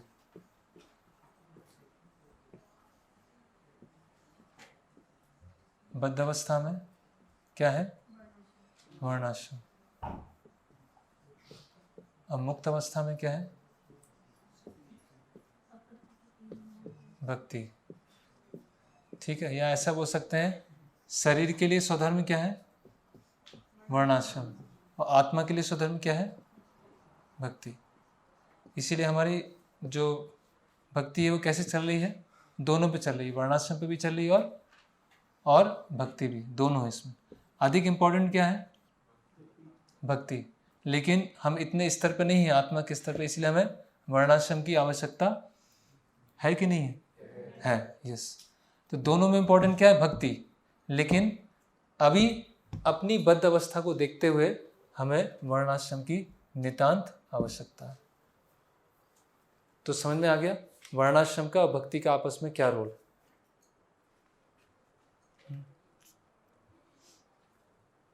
फिर कोई बोले कि कुछ भी करो कृष्ण के लिए करो, कुछ भी करो कृष्ण के लिए करो, तो क्या ये सही है? जॉब करो लगन से करो, पढ़ाई करो लगन से करो, कुछ भी करो कृष्ण के लिए करो, तो यही आपका स्वधर्म है। आपकी पढ़ाई आपकी स्वधर्म है, आपका जॉब ही स्वधर्म है। जैसे कि बोल रहे हैं कि जो करो कृष्ण के लिए करो, बट उसे हमें देखना पड़ेगा कि वो उसमें कितना अधर्म है। ये हम देखते हैं कि आज सिटी लाइफ में जो मतलब जो भी जॉब है जिसमें से कुछ भी है उसका जो बेस है वो अधर्म है, ये अधर्म जुड़ा हुआ है। अगर हमें और जो हम भक्ति कर रहे हैं, अगर भक्ति में हमें स्ट्रॉन्ग होने के लिए, दृढ़ होने के लिए हमें पाप छोड़ना पड़ेगा। तो हम अगर ऐसा करेंगे कि सिटी में रह के जो करो कृष्ण के लिए करो, तो हम भक्ति में दृढ़ नहीं हो पाएंगे कि वो अधर्म बेसिस। लेकिन वर्ण आश्रम में ऐसा है कि उसका पूरा जो बेस है वो धर्म पे है। हम जो भी करते हैं वहाँ पे वो भगवान के लिए ऑटोमेटिकली, मतलब वैदिक में तो विष्णु के लिए ऑफर होता है। वो कोई भी चीज़ करते हैं तो वो स्वधर्म है, वो ऐसे स्वधर्म है। सिंपल आंसर है, जो भी करो कृष्ण के लिए करो, मतलब जो भी नहीं, जो नियत कर्तव्य है आपका स्वभाव के अनुसार वो करना है। ऐसा नहीं कुछ भी करके कृष्ण को कर दिया, वो शुरुआत हो सकती है। जैसे कोई डॉक्टर है, इंजीनियर है, आर्किटेक्ट है, कोई किसी भी स्थिति में है, प्रभुपाद जी बोलते हैं चाहे आप डॉक्टर हो, इंजीनियर हो, कुछ भी हो, आप भक्ति चालू कीजिए। तो वो भक्ति का बहुत प्रारंभिक स्टेज है कि जो भी हो कृष्ण के लिए करो। लेकिन उसके आगे का स्टेज क्या है, जैसा कृष्ण चाहते हैं वैसे करना। तो कृष्ण कैसे चाहते हैं, जो नियत कर्तव्य है, नियत कर्तव्य क्या है, वो वर्णाश्रम, उस तरह से। तो नियत कर्तव्यों के अकॉर्डिंग अगर नहीं करेंगे तो पाप आएगा, पाप की भागीदारी होंगे। ओके, तो ये जो भी करो, तो स्वधर्म से भगवान अर्जुन को क्या सिखाना चाह रहे हैं, इस स्वधर्म का कॉन्सेप्ट क्यों लेके आए भगवान बीच में?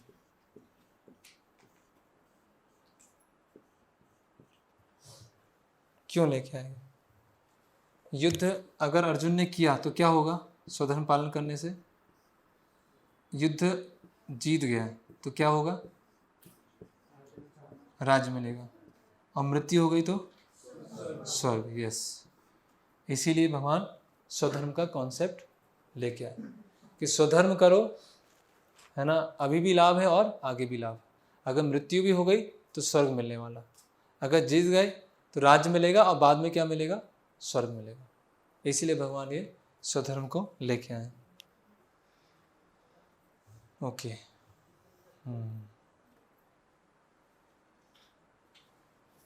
चलिए ये हो गया पूरा। फिर कर्म कांड, कौन सा नंबर है? 20, कर्म कांड। थोड़ा 5 मिनट का ब्रेक ले लेते हैं, फिर 5 मिनट के बाद फिर स्टार्ट करते हैं, ठीक है?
कर्मकांड वेदों का कितना पोर्शन है?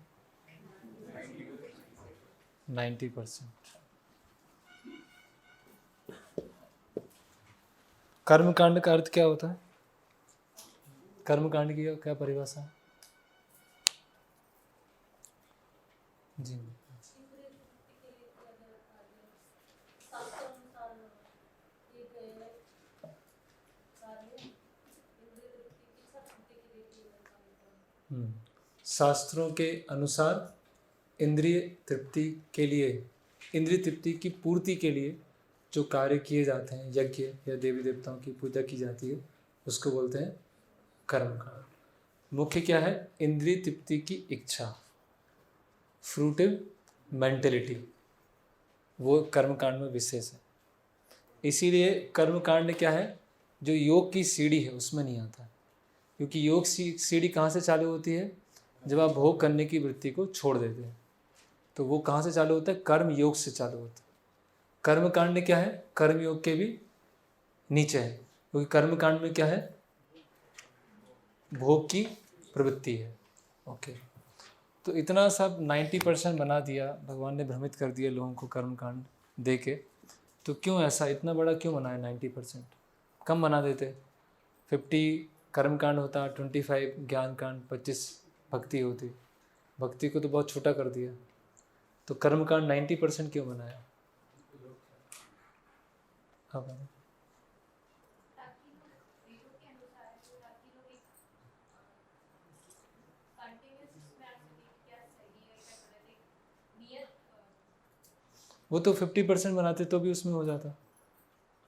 लोगों को वेदों के अनुसार ही करना है, तो 50% में भी देख लेते कि हाँ ये मुझे फिट बैठ रहा है, इसमें मैं वेदों के अनुसार। पता लगे उनके कोई सुप्रीम है, उनके ऊपर कोई हाँ, वो तो कर्मकांड का पर्पज़ है कि हम अपने भोग के ऊपर किसी के ऊपर निर्भर हैं, हम स्वतंत्र नहीं हैं।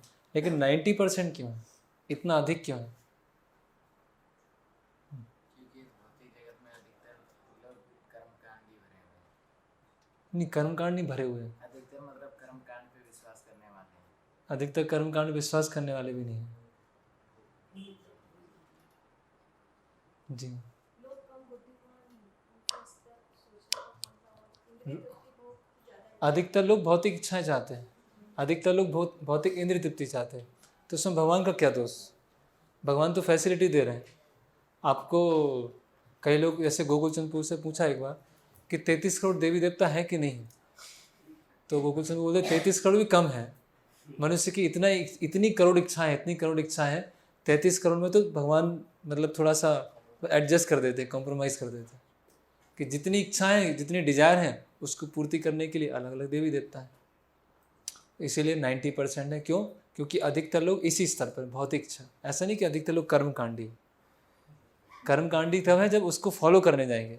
अधिकतर लोग भौतिक इच्छा के स्तर पर। ओके, और क्या है इसमें कर्मकांड में?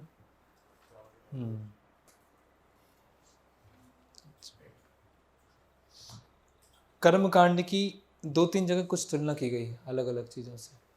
कर्मकांड कैसा है? वेदों का कौन सा भाग बोला गया है, मतलब उसको किससे तुलना की गई है? कर्मकांड जी,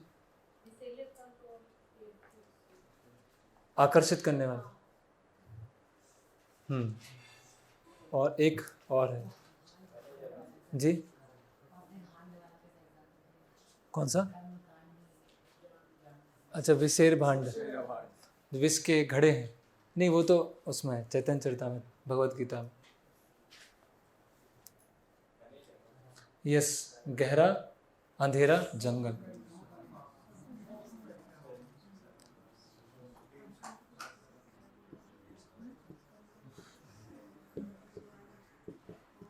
तो ये अंधेरा जंगल क्यों बताया है कर्मकांड को?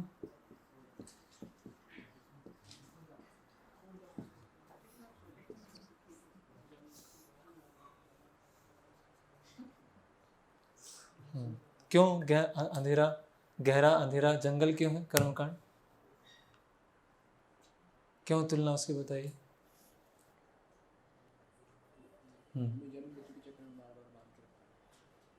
हमारे ये तो बहुत एक जनरल आंसर हो गया कि जन्म मृत्यु के चक्र में बांध के रखता है।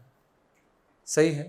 कर्मकांड मतलब हम कोई पढ़ते हैं तो काफ़ी बहुत सारी कन्फ्यूजन है, जंगल में बहुत सारे रास्ते हैं, उसको पता नहीं चल पाता है कि वास्तव एक रास्ता क्या है जाने का। तो ऐसी कर्मकांड में बहुत सारी विधि होती है, आप ये भी कर सकते हैं, आप ये भी कर सकते हैं, आप ये भी सही है, ये भी व्यक्ति कन्फ्यूज हो जाता है कि कौन सा सही है। व्यक्ति क्या कन्फ्यूज हो जाता है और उससे निकल नहीं पाता। जैसे आप देखिए इतने सारे कर्मकांडी लोग हैं, तीर्थ स्थान में जाएंगे, अलग अलग पूजा करते हैं, उनको अगर बोलेंगे कि भगवत धाम जाना है, भौतिक जगत के परे जाना है, कोई ध्यान नहीं देगा, कोई नहीं सुनेगा। बोले पुण्य करना है, बस अच्छा पुण्य करना है, अपना जो परलोक है उसको सही करना है, इस जीवन में भी अच्छा हो, अगला जीवन में अच्छा हो, मतलब इस चक्र से निकलना है, उसको उनको कुछ चेतना ही नहीं है। तो ऐसे कर्मकांडी लोग बहुत सारे व्रत करते हैं, है ना। ऐसे कार की पूजा होगी, कंप्यूटर की पूजा होगी, दुर्गा देवी की पूजा करेंगे, है ना, कुछ मिट्टी का हाथी बनाएंगे, कुछ आटे का कुछ बनाएंगे, ऐसा बहुत सारी चीज़ चलते रहते हैं। ऐसे वो नींबू लटकाते हैं नींबू मिर्ची लटकाते हैं, और नई कार आती है तो टायर के नीचे वो नींबू रखते हैं। ये सब क्या है, टोटके कहलाते हैं कि बुरी नज़र वाले तेरा मुँह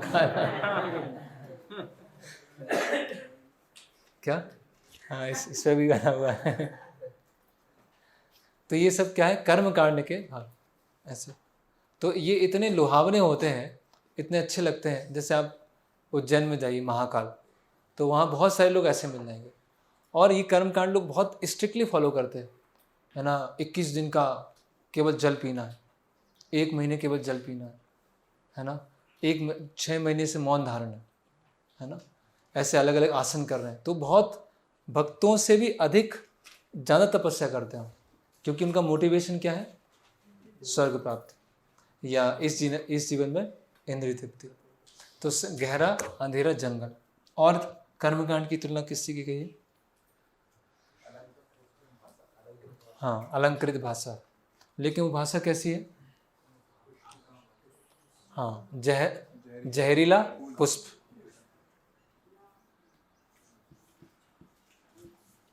जहरीला आकर्षक पुष्प।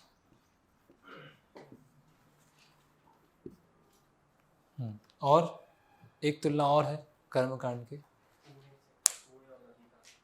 क्या है उसमें?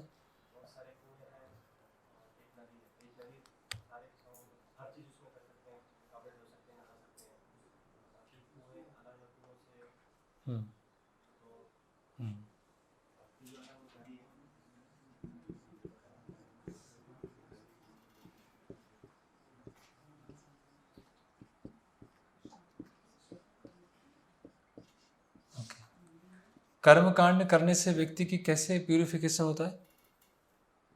और वो तो फंस गया, उसकी भौतिक इच्छा पूरी होती जा रही है, बढ़िया हो गया, उसको स्वास्थ्य चाहिए अच्छा, तो सूर्यदेव की उपासना करे, बहुत बढ़िया हो गया। तो भोग करता ही आ रहा है, वो तो रुक ही नहीं रहा है, तो उसका प्यूरिफिकेशन कैसे हुआ फिर? नहीं, वो तो ये कोई आंसर नहीं है ना, वो कैसे हुआ, प्यूरिफिकेशन कैसे हो रहा है? बहुत जन्म बाद तो किसी का भी हो सकता है, लेकिन कर्मकांड के अंतर्गत कैसे प्यूरिफिकेशन हो रहा है? यस, कम से कम वो नास्तिक नहीं है। पहला पॉइंट यह आया कि सुप्रीम अथॉरिटी को एक्सेप्ट कर रहा है। दूसरा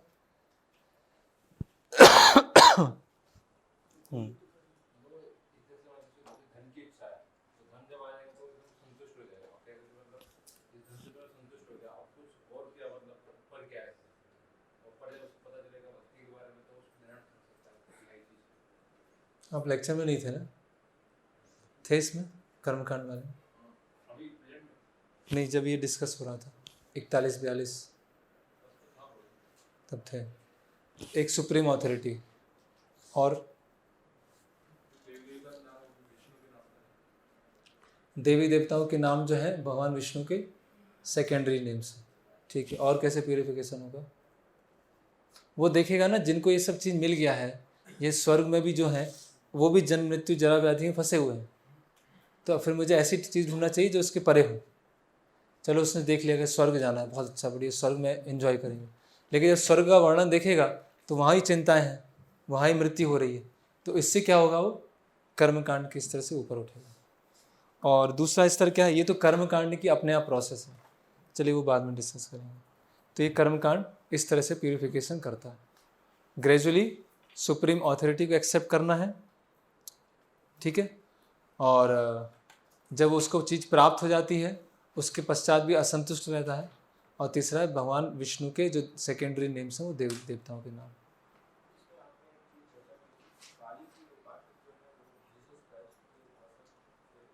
हाँ, वो प्रभुपाद जी बोलते हैं कि काली की पूजा करना वो ज़्यादा अधिक श्रेयस्कर है बजाय जीसस क्राइस्ट। ये रूम कन्वर्सेशन है, बुक्स में नहीं है। क्यों बोल रहे हैं? क्योंकि जब काली की उपासना करेंगे कर्म कांड के अनुसार तो वो एक रास्ता बना हुआ है कि वो कर्म योग पे आएगा, ज्ञान योग पे आएगा, ध्यान योग पे आएगा, भक्ति योग पे आएगा। लेकिन वहाँ क्या है, वो रुक गया, वो हेवन के लिए प्रयास कर रहा है। जीसस क्राइस्ट की पूजा कर रहा है, वो हेवन मिलेगा अगर उसने पूरा किया। जनरली पूरा नहीं करते हैं, तो कम से कम वो वेदों की प्रोसेस के अंतर्गत आ गया, इसलिए ज़्यादा वो श्रेयस्कर।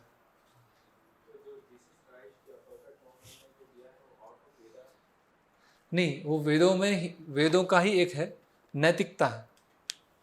जैसे कि ऐसा बोलते हैं कि अगर किसी ने बाइबल, जो ओरिजिनल बाइबल है या जो ओरिजिनल कुरान है, उसको पूरी तरह से फॉलो किया, नैतिक धर्म का पालन किया, तो अगला उसका जो जन्म है 2 तरीके से मिलेगा, या तो पुण्यशाली परिवार में या फिर वैष्णव परिवार में। इस जन्म में उसकी जर्नी पूरी नहीं हो पाएगी क्योंकि उसमें है ही नहीं, कुरान में, बाइबल में उतना उच्च स्तर का ज्ञान ही नहीं है। तो उसको अगले जीवन में किसी पुण्यशाली परिवार या वैष्णव परिवार में वो जन्म लेगा। बाइबल में, कुरान में कुछ समय भी दिया है, वैसे भी चैतन्य महाप्रभु के बाद तो चैतन्य में होता है कि ये प्रोसेस कोई भी फॉलो कर सकता है, एक कलियुग के लिए है। तो कुरान जब आया, जब वो ऐसे लोग थे उनको उनके स्तर से उठाने के लिए कुरान में ऐसा कुछ समय दिया है कि हाँ इतने समय तक एक कुरान को फॉलो। तो पता नहीं है कुरान का समय।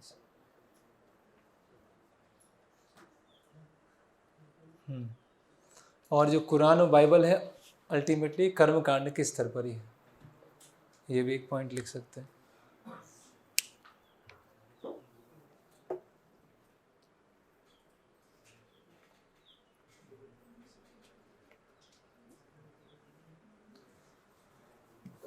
ओके,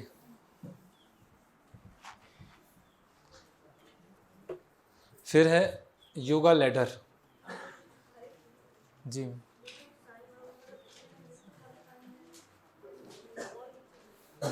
साईं बाबा की पूजा कौन सा कांड है?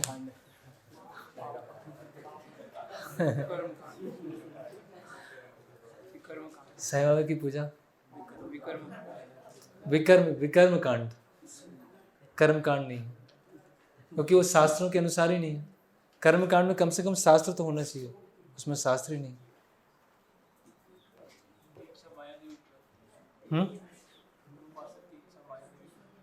माया देवी,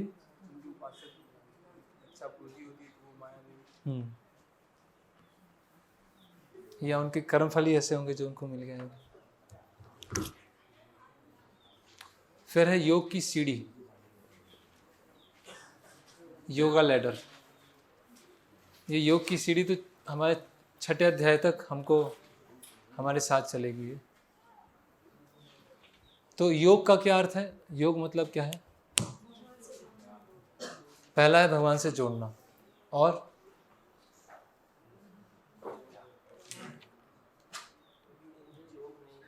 इंद्रिय भोग नहीं होगा, और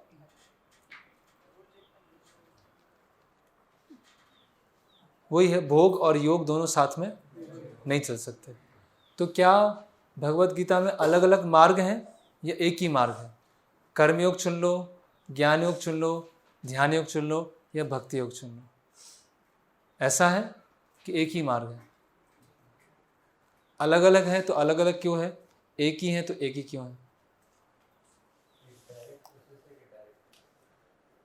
जी, तो इनडायरेक्ट कौन सा है?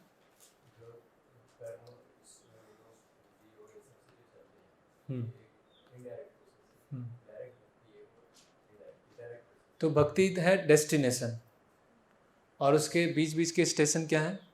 कर्मयोग, ज्ञान योग, ध्यान योग। तो प्रोसेस तो भगवत गीता में एक ही है, अलग अलग प्रोसेस नहीं है। बस उसको हमें कई जन्मों में भक्ति योग तक पहुंचना है या लिफ्ट लेके डायरेक्ट पहुंच जाना है। तो प्रभुपाद जी ने कर्म योग, ज्ञान योग, ध्यान योग को भक्ति योग क्यों अनुवाद किया, कृष्ण कॉन्शियसनेस क्यों अनुवाद किया?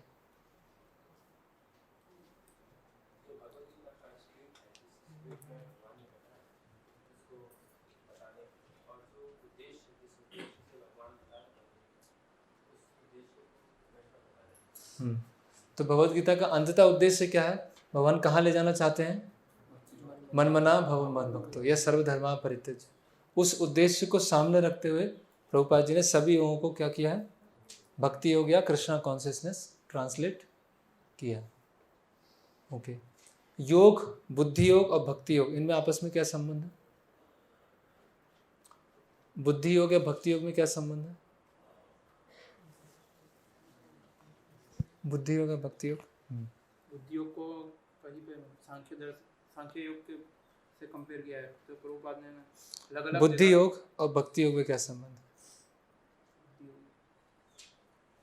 बुद्धि योग में भक्ति योग करने के लिए क्वालिफाइड बनाती है और दोनों समान ही है, क्योंकि बुद्धि योग हमें सारी चीज़ सिखाती है, भक्ति योग के लिए नहीं, दोनों सेम ही है।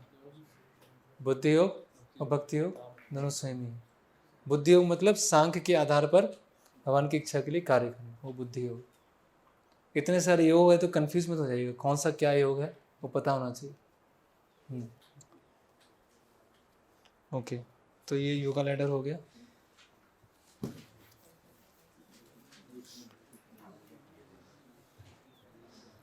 फिर उच्च स्वाद,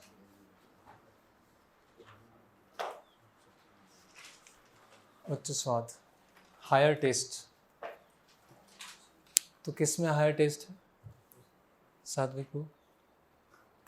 हायर टेस्ट, हायर टेस्ट का क्यों वर्णन किया गया? कहाँ, क्यों भगवत गीता में क्यों आवश्यकता पड़ी हायर टेस्ट बताना?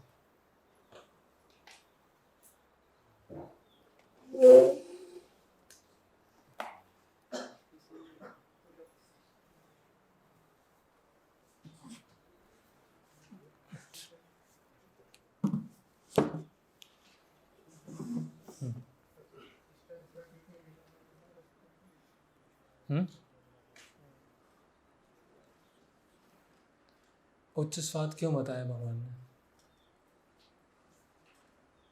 उच्च स्वाद किस में है? फीस्ट में?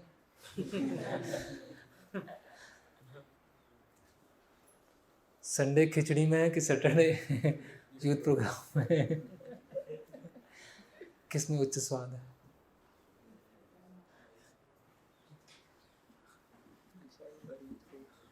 हाँ, कौन बताएंगे? अभी हाँ, जो विषय सुख है उसको छोड़ने के लिए हमको हायर टेस्ट की आवश्यकता है, क्योंकि अगर कुछ स्वाद नहीं मिलेगा तो हम न्यूनतम चीज़ों में फंसे आ सकते हैं, उसको छोड़ नहीं पाएंगे। भगवान अर्जुन को बताते हैं यहाँ पे विषय जैसे जो इसके पहले बताते हैं कि जो इंद्रिय विषय है, तो इंद्रिय विषय में सुख है, तो हमको उससे निकलने के लिए हायर टेस्ट मिलना आवश्यक है। कोई उदाहरण बताइए जिससे सब समझ जाए यहाँ बैठे हुए।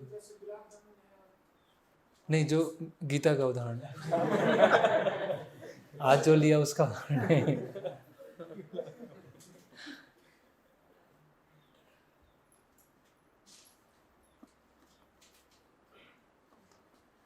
हाँ, तो एक सिंपल एग्जांपल आता है कि अभी हम बाहर रेस्टोरेंट में खाने नहीं जाते हैं, प्रसाद देते हैं भगवान को, तो ऐसा क्यों कर पा रहे हैं? क्योंकि उसका एक हायर हाँ, नहीं, भगवत उसी श्लोक के तात्पर्य प्रभुपाद समझा रहे हैं। पेशेंट वाला एग्जांपल देते हैं कि अगर किसी पेशेंट है तो उसको जब कोई मेडिसिन कोई डिसीज को क्योर कर रहा है तो उसको कुछ फूड इटेबल मतलब बहुत अच्छे फूड पैलेटेबल फूड मना किया है, लेकिन ऐसा नहीं कि उसकी इच्छा चली गई है। ऐसी कोई बात समझाते हैं। तो उसी तरह से जैसे कोई बीमार हो तो बीमारी के समय बता दिया कि ये नहीं खाना है और वही फीस में मना है, तो क्या होगा? अंदर से परेशान तो होता रहेगा। तो उसके लिए क्या होना चाहिए?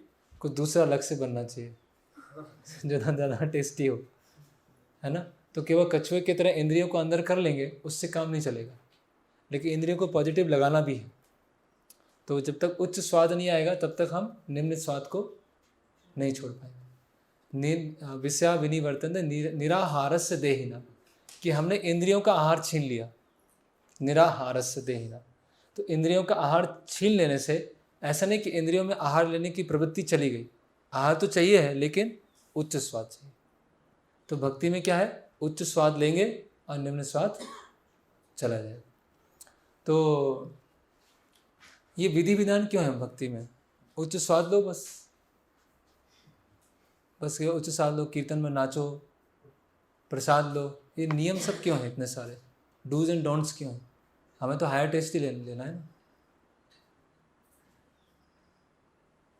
इसका उत्तर इंद्रियां इतनी बलवती हैं तो नियमों के द्वारा नियंत्रित किया जा करके तो हाँ, लेकिन हम तो उच्च स्वाद ले रहे हैं, हम तो अच्छा कीर्तन सुन रहे हैं, अच्छा प्रसाद ले रहे हैं, धाम जा रहे हैं, ये सब नियम की क्या जरूरत है?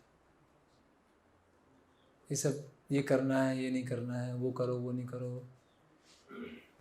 बस।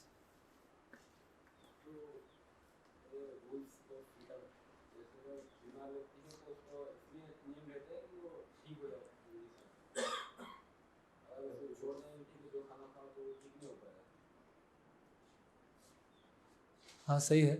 तो अभी हमें उच्च स्वाद पूरा मिला नहीं है ना, ऐसा नहीं कि मिल गया पूरा, अभी हम बीच की स्टेज में हैं, शुरुआती स्टेज में हैं। तो नियम कानून से क्या होगा, हम अपनी बाउंड्री के अंदर रहेंगे। तो जब उच्च स्वाद मिल जाएगा तो नियम तोड़ देंगे क्या? आज तो मिल गया उच्च स्वाद, आज से मंगला आरती बंद, अब तो उच्च स्वाद मिल गया, आज से लेक्चर सुनना बंद, ऐसा होगा? उच्च स्वाद तो मिल ही गया, फिर नियम पालन करने की क्या जरूरत है? उसी किन्हीं अगर तात्पर्य पढ़ा हो तो उसमें सब ये समझाना नहीं। एक और कोई वो तो जी, यस, वो स्वाभाविक हो जाएगा। अभी स्वाभाविक रूप से हर चीज़ फॉलो करेगा, पहले जबरदस्ती कर रहा है, बाद में स्वाभाविक करेगा, है ना। तो क्योंकि अभी उसको उच्च स्वाद मिल गया, अभी वो पहले वो नियम जैसे कर रहा है, फिर वो भगवान की इच्छा जैसे करेगा। भगवान की इच्छा है कि भगवान की कथा सुनी जाए, भगवान की इच्छा है प्रचार, भगवान की इच्छा है मंगला आरती में आए, तो वो भगवान की इच्छा के अनुसार चलेगा। जब तक भगवान की इच्छा फिक्स नहीं है, ये नियम है, ये नियम है, ये नियम, सिंपल। तो ये हो गया उच्च स्वाद। और इंद्रियों को संयमित करने के लिए इंद्रियों का संयमन अपने आप में पर्याप्त नहीं है, क्योंकि बहुत सारे अलग अलग योगी हुए हैं जो उनको हायर टेस्ट नहीं मिला है और बहुत समय से तपस्या कर रहे हैं, लेकिन उनका पतन हो गया। क्यों? क्योंकि उनको उच्च स्वाद नहीं मिला। तो अगर इसके ऊपर एक ऐसे लिखना है कि आपको उच्च स्वाद के ऊपर ऐसे लिखना है तो लिख पाएंगे, एक पेज लिख पाएंगे, लिख लेंगे ना, क्योंकि ये इंपॉर्टेंट टॉपिक है। ये भक्ति में और बाकी योग में डिफरेंस लाता है। कर्म योग, ज्ञान योग, ध्यान योग, उसमें उच्च स्वाद नहीं आएगा, उच्च स्वाद यहाँ भक्ति में आने वाला। ओके, फिर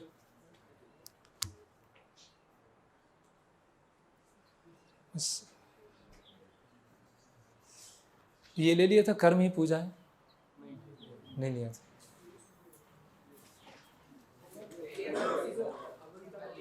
हो गया था कर्म ही पूजा, तो है कर्म ही पूजा है, सही है।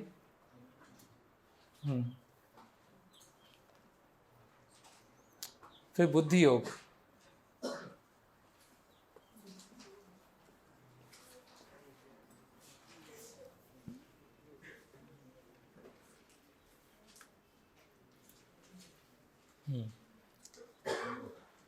बुद्धि योग का क्या महिमा है, क्या भगवान बता रहे हैं बुद्धि योग की महिमा? मनीष,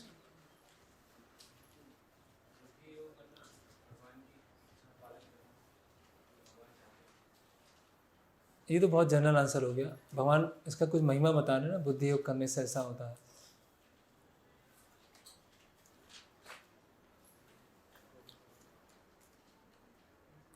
कितना हुआ टाइम?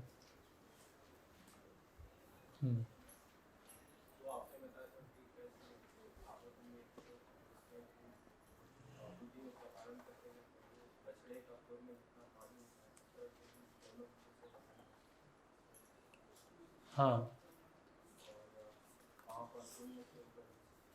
पाप पुण्य से उठ जाते ऊपर और भव सागर बछड़े खुर के बराबर है। लेकिन भगवान स्वयं बुद्धि योग के बारे में क्या बता रहे हैं? एकदम इनिशियल, नेहा विक्रमो नासोस्ति प्रत्यवायो न विद्यते स्वल्पम अपयस्य धर्मस्य त्रायतो न, कि इस पथ पे प्रगति करते हैं तो किसी भी तरह की हानि नहीं है, और ये कभी बुद्धि योग क्षय नहीं होता। मतलब जितना भक्ति किया है उतना संचित है। 10% किया, अगली बार 11 से स्टार्ट होगा, 50 किया 51 से स्टार्ट होगा। बुद्धि योग में फिक्स कैसे होंगे, स्थित कैसे होंगे? कैसे हम बोल सकते हैं कि बुद्धि योग में हम बिल्कुल स्थित हो गए? उसको स्थित होने के लिए क्या जरूरत है?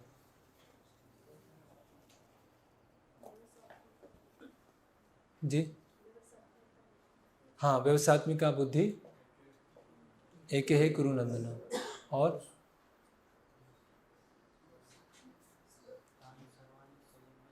नहीं, अभी तो ये पूरा नहीं हुआ। व्यवसात्मिका बुद्धि एक है कुरु नंदना बहुशाखा ही अनंतस्य।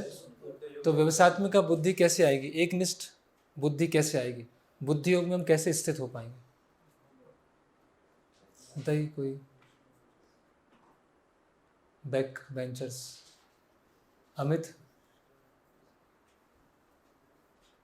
बुद्धि योग में कैसे स्थित हो पाएंगे? इसके ऊपर तो आधे घंटे डिस्कशन हुआ था।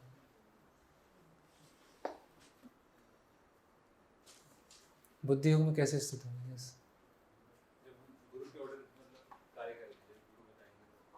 हाँ, यस्य प्रसादात भगवत प्रसाद, यस्या प्रसादात न गुरु, है ना। गुरु के जो आदेश हैं वही मेरा जीवन है, चाहे वो सिद्ध अवस्था हो या साधक अवस्था हो, चाहे मृत्यु हो या फिर अगला जीवन प्राप्त हो, हमेशा गुरु के निर्देश ही मेरा जीवन है।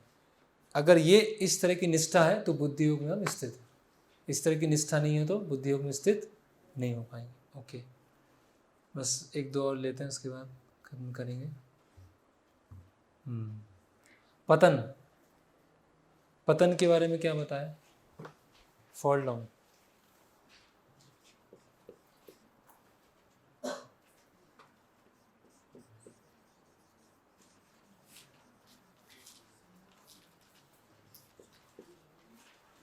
बताइए पतन के बारे में।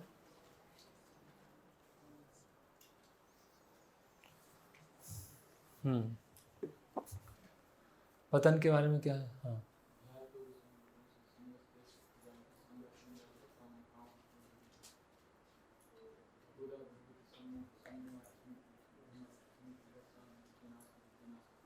हाँ, तो पतन कहाँ से प्रारंभ होता है?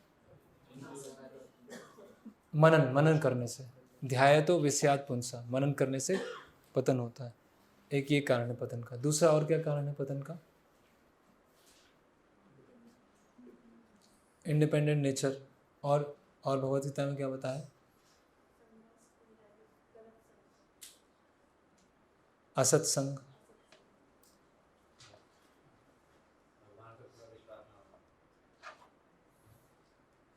जो दूसरे अध्याय में उसके अनुसार बताया। ये तो अभी कौन्तेय पुरुषस् विपस्सिता इंद्रियाणि प्रमाथीनि। इंद्रिया क्या होती हैं? पागल बना देती व्यक्ति। प्रमाथीनि हरन्ति प्रसवम मन। एक भी इंद्रिय को लूज छोड़ दिया तो क्या हो जाएगा? वो पतन कर देगा। वो क्या उदाहरण था वो? नहीं, वो श्लोक क्या था? हाँ, यन मनोनु विदिते तदस हरति प्रज्ञा वायुर्नाव विभास। जैसे वायु एक नाव को बहा के ले जाती है, उसी तरह से एक इंद्रिय खाली छोड़ दिया तो वो एक इंद्रिय क्या कर देगी? पूरे जीव को ड्रैग कर देगी, बहा के ले जाएगी। और कैसे होता है पतन?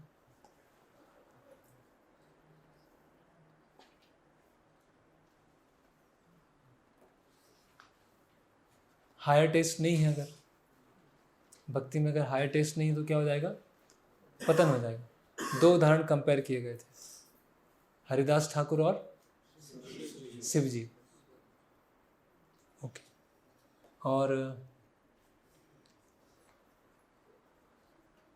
किसको शांति प्राप्त होगी? सुख किसको प्राप्त होगा? सुख किसको प्राप्त होगा? अशांतस्य। हाँ, जो शांत है उसको सुख प्राप्त होगा। शांति किसे प्राप्त होगी?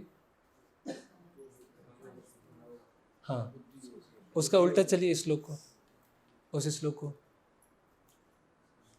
क्या, कैसे श्लोक स्टार्ट होता है? एक बताइए कोई। हाँ हाँ हाँ, जो बुद्धि योग में स्थित है उसकी भावनाएं शुद्ध होंगी। जिसकी भावनाएं शुद्ध है उसका मन शांत होगा। जिसका मन शांत है उसको सुख प्राप्त होगा। तो जो बुद्धि योग में स्थित नहीं है उसकी भावनाएं शुद्ध नहीं होगी। भावनाएं शुद्ध नहीं है तो मन शुद्ध नहीं होगा। मन अशांत होगा तो सुख प्राप्त नहीं होगा, और सुख प्राप्त नहीं होगा तो क्या हो जाएगा? पतन हो जाएगा। अशांतस्य कुतः सुखम, अशांत व्यक्ति को सुख कहाँ पर है ना। ओके, आई थिंक सारे सब कुछ डिस्कस हो गया है। स्थित प्रज्ञ कैसे बैठता है, कैसे चलता है, कैसे बोलता है, क्या उसकी भाषा है। तो ये 4 प्रश्न क्या थे, कौन बताएंगे इनका आंसर? स्थित प्रज्ञस्य का भाषा समाधिस्थस्य केशव, स्थित धी किम प्रभासेत किमासीत ब्रजेत। कौन बताएंगे? अरुण, भाषा क्या है? भाषा मतलब कैसे बोलता है। क्या बोलता है? हाँ, तो उससे क्या बताना चाह रहे हैं?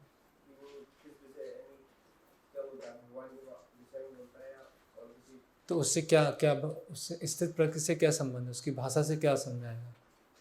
उसके लक्षण क्या है?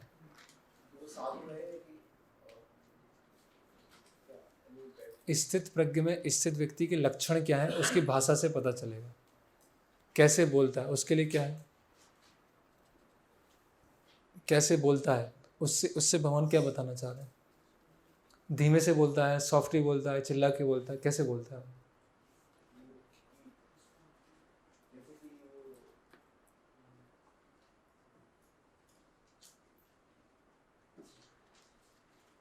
ये तो बहुत ही बेसिक ही है, तो रिवीजन नहीं हो रहा है। रिवीजन नहीं करेंगे तो सब पूरी मेहनत खराब हो जाएगी। फिर कभी आगे चल के इतना समय नहीं होता है कि अलग से समय निकाल के हम बैठ के भगवद गीता पढ़ेंगे, उसको याद करेंगे। तो अभी नहीं हो पाया तो फिर मुश्किल है ऐसे। तो ये तो बहुत ही बेसिक है। तो वो कैसे बोलता है उसकी कितना डिस्कस किया, उसको 1 घंटे डिस्कस किया होगा। बताइए गजेंद्र।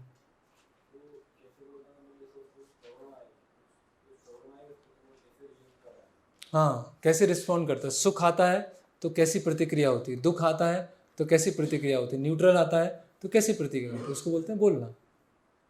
दुख आएगा तो क्या करेगा, सुख आएगा तो क्या करेगा, कैसे बोलता है, कैसे बैठता है। बताइए कैसे बैठता है वो, उसको क्या भगवान क्या बताना चाह रहे हैं। स्थित प्रज्ञ व्यक्ति कैसे बैठता है उससे क्या बताना चाह रहे हैं। नहीं बता। नहीं, वो तो कैसे बोलता है वो हो गया, कैसे बैठता है।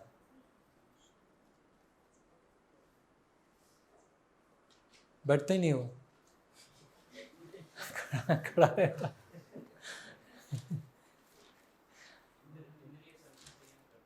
हाँ, इंद्रिय संयम कैसे करता है। संसार में जब इंद्रिय विषय आते हैं तो कैसे उसको खींच लेता है इंद्रियों को, वो बैठता है। और कैसे चलता है ये रमेश, कैसे चलता है? बैठे ही रहता है।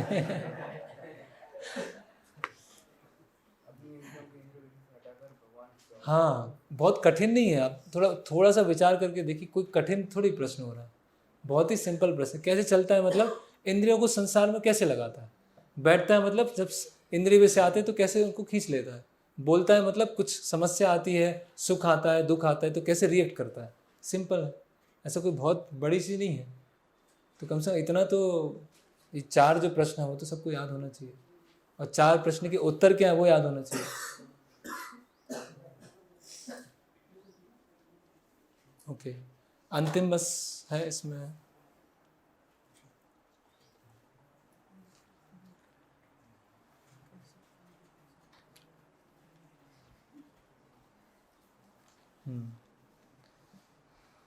और भी है, मैं बस नाम ले लेता हूँ, आप लोग पढ़ लीजिएगा। वेदों के बारे में चर्चा है इसमें। वेद त्रैगुण्या विषया वेदा।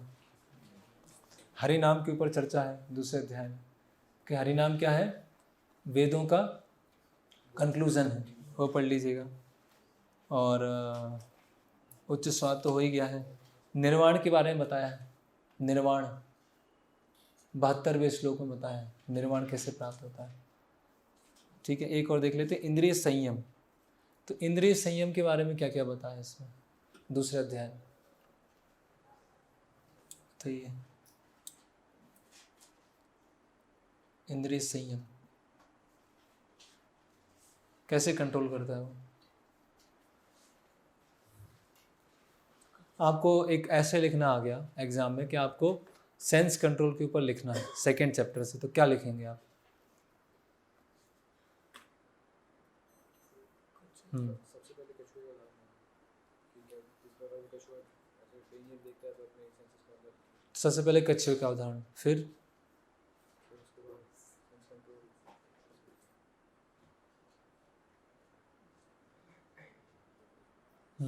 अभी अपनी एक भी इंद्रिय को खाली छोड़ना है, सारी इंद्रियों को भगवान की सेवा में लगाना, अपने शिवराज की तरह।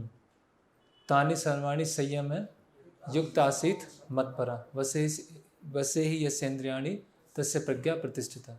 सारी इंद्रियों को मुझ में लगाना है, मत्परा, ये दूसरा हो गया आंसर। और इंद्रिय संयम कैसे होगा?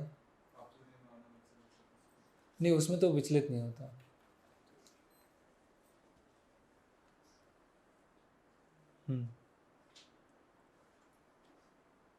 वो भी एक तरह से वो भी समझ सकते हैं कि बहुत सारी इच्छाएं आ रही हैं, लेकिन वो क्योंकि वो गहरा है, उसकी गहराई बहुत अधिक है, इसीलिए वो विचलित नहीं होता। तीसरा आंसर। और कहीं आपने वो 5 एनिमल बताए थे, मछली की, हाँ, वो तो फॉल डाउन में आ जाएगा, पतन में आ जाएगा।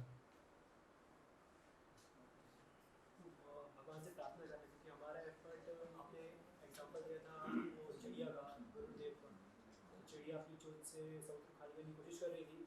हाँ, तो अल्टीमेटली क्या है, भगवान की कृपा से इंद्रिय संयम होगा। ये तो बहुत ही इंपॉर्टेंट पॉइंट है। अगर भगवान की कृपा के बिना तो इंद्रिय संयम हो ही नहीं सकता है, कितना भी प्रयास कर लें। सौबरी मुनि तो कहाँ थे? पानी के अंदर थे कई हजारों साल। तो भगवान की कृपा से इंद्रिय संयम होगा। और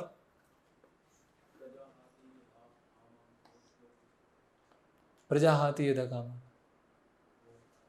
एक्चुअली वो है श्लोक, रेगुलेटिव प्रिंसिपल ऑफ फ्रीडम, राग द्वेष विमुक्तेषु विषय इंद्रिय शरण। विषय इंद्रिय शरण, नियमों को फॉलो करने से इंद्रिय संयम होगा। युक्त वैराग्य से होगा, यस, हायर टेस्ट से होगा, युक्त वैराग्य से होगा। और एक और बचा है,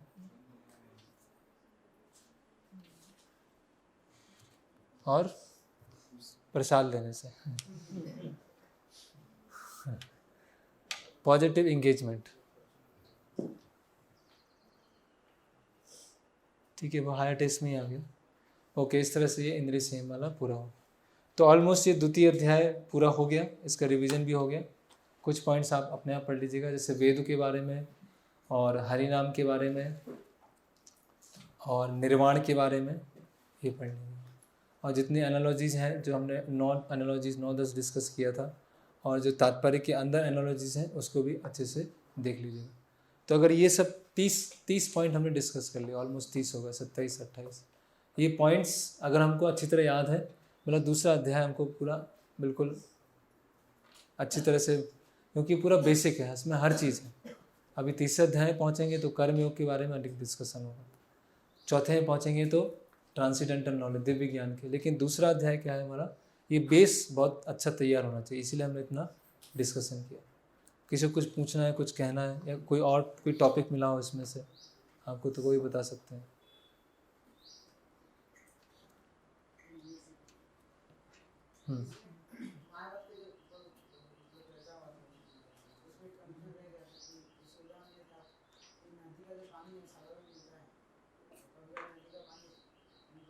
उड़ भी जाता है, हाँ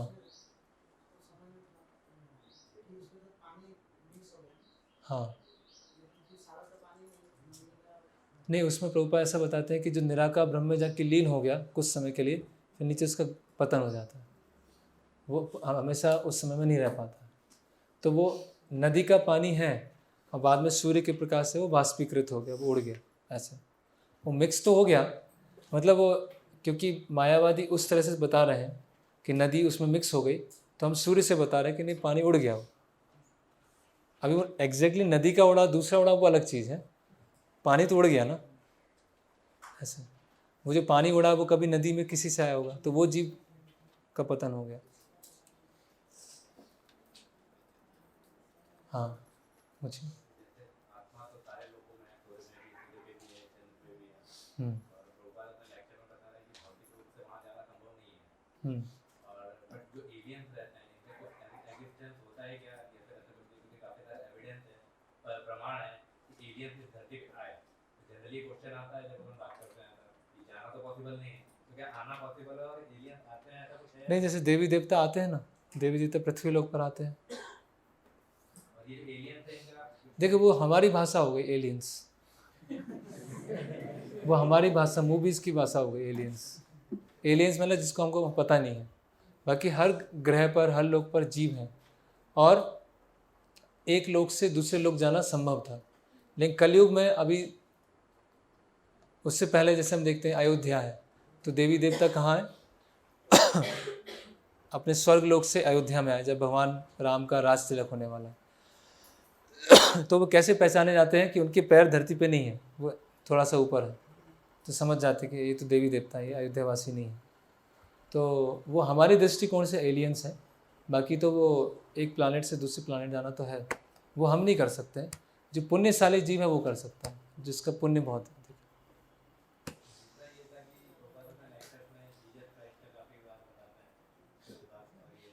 अल्लाह का कहीं भी कोई वो नहीं है कि मुस्लिम उनका, तो इसको कैसे क्या है, ये किस तरीके का है? क्योंकि क्रिश्चियनिटी तो एक टाइम पे फिर लोग बताते हैं उसके बारे में, बट अल्लाह और मुस्लिम धर्म के बारे में तो ज़्यादा कुछ। उसका एक कारण ये भी है कि अधिकतर जो प्रचार हुआ अमेरिका यूरोप में हुआ, जहाँ पर क्रिश्चियन प्रीस्ट से अधिक बातचीत हुई, क्योंकि मुस्लिम से डिस्कशन नहीं होता।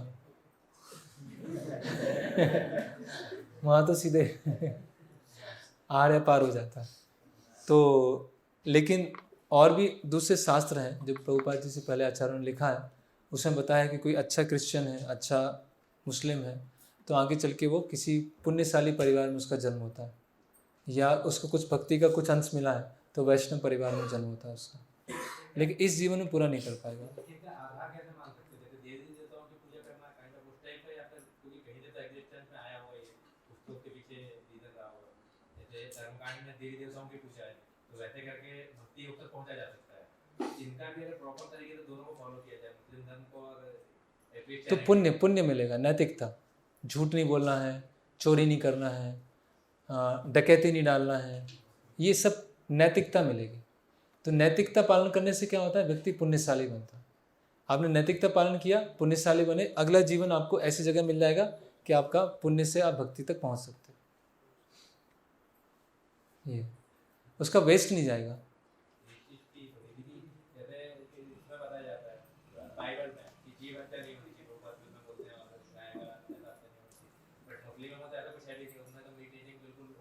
नहीं, मुस्लिम में भी ऐसा है कि हलाल और हराम दो होता है। हलाल करना है तो वो माना जाएगा कि वो ले सकते हैं, हलाल के अलावा है वो उसको नहीं ले सकते हैं। तो हलाल के ऐसा लंबा प्रोसेस है, जो प्रोसेस करने के बाद उसको मांस खाने की इच्छा ही चली जाएगी। ऐसा। और कोई दूसरे अध्याय से संबंधित नहीं? वो तो ये किसी ने भी पूछा था मुझसे वहाँ अंदर, कौन पूछ रहे थे? स्वर्ग नर्क, हाँ क्या?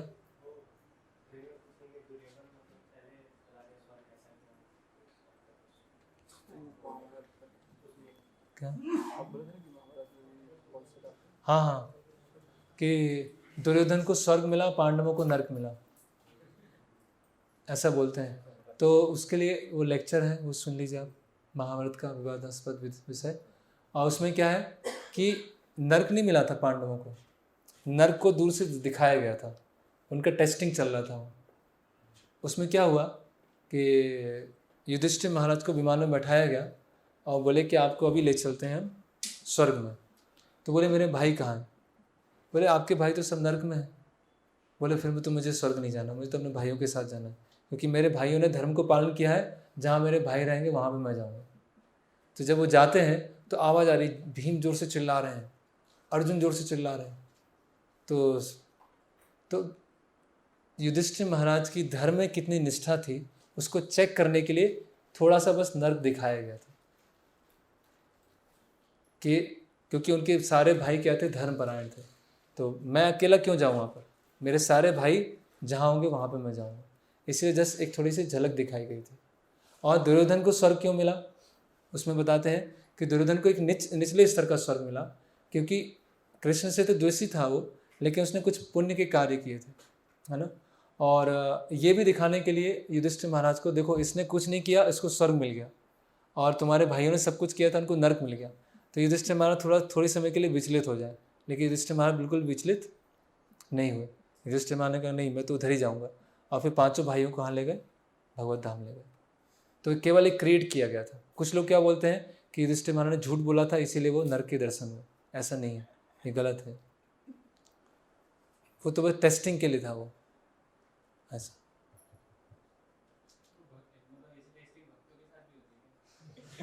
अरे ऐसे नहीं, बहुत सारी टेस्टिंग होगी अभी तो हुई कहाँ है। ऐसी ऐसी टेस्टिंग होगी कि पूरे हिल जाएंगे पूरा,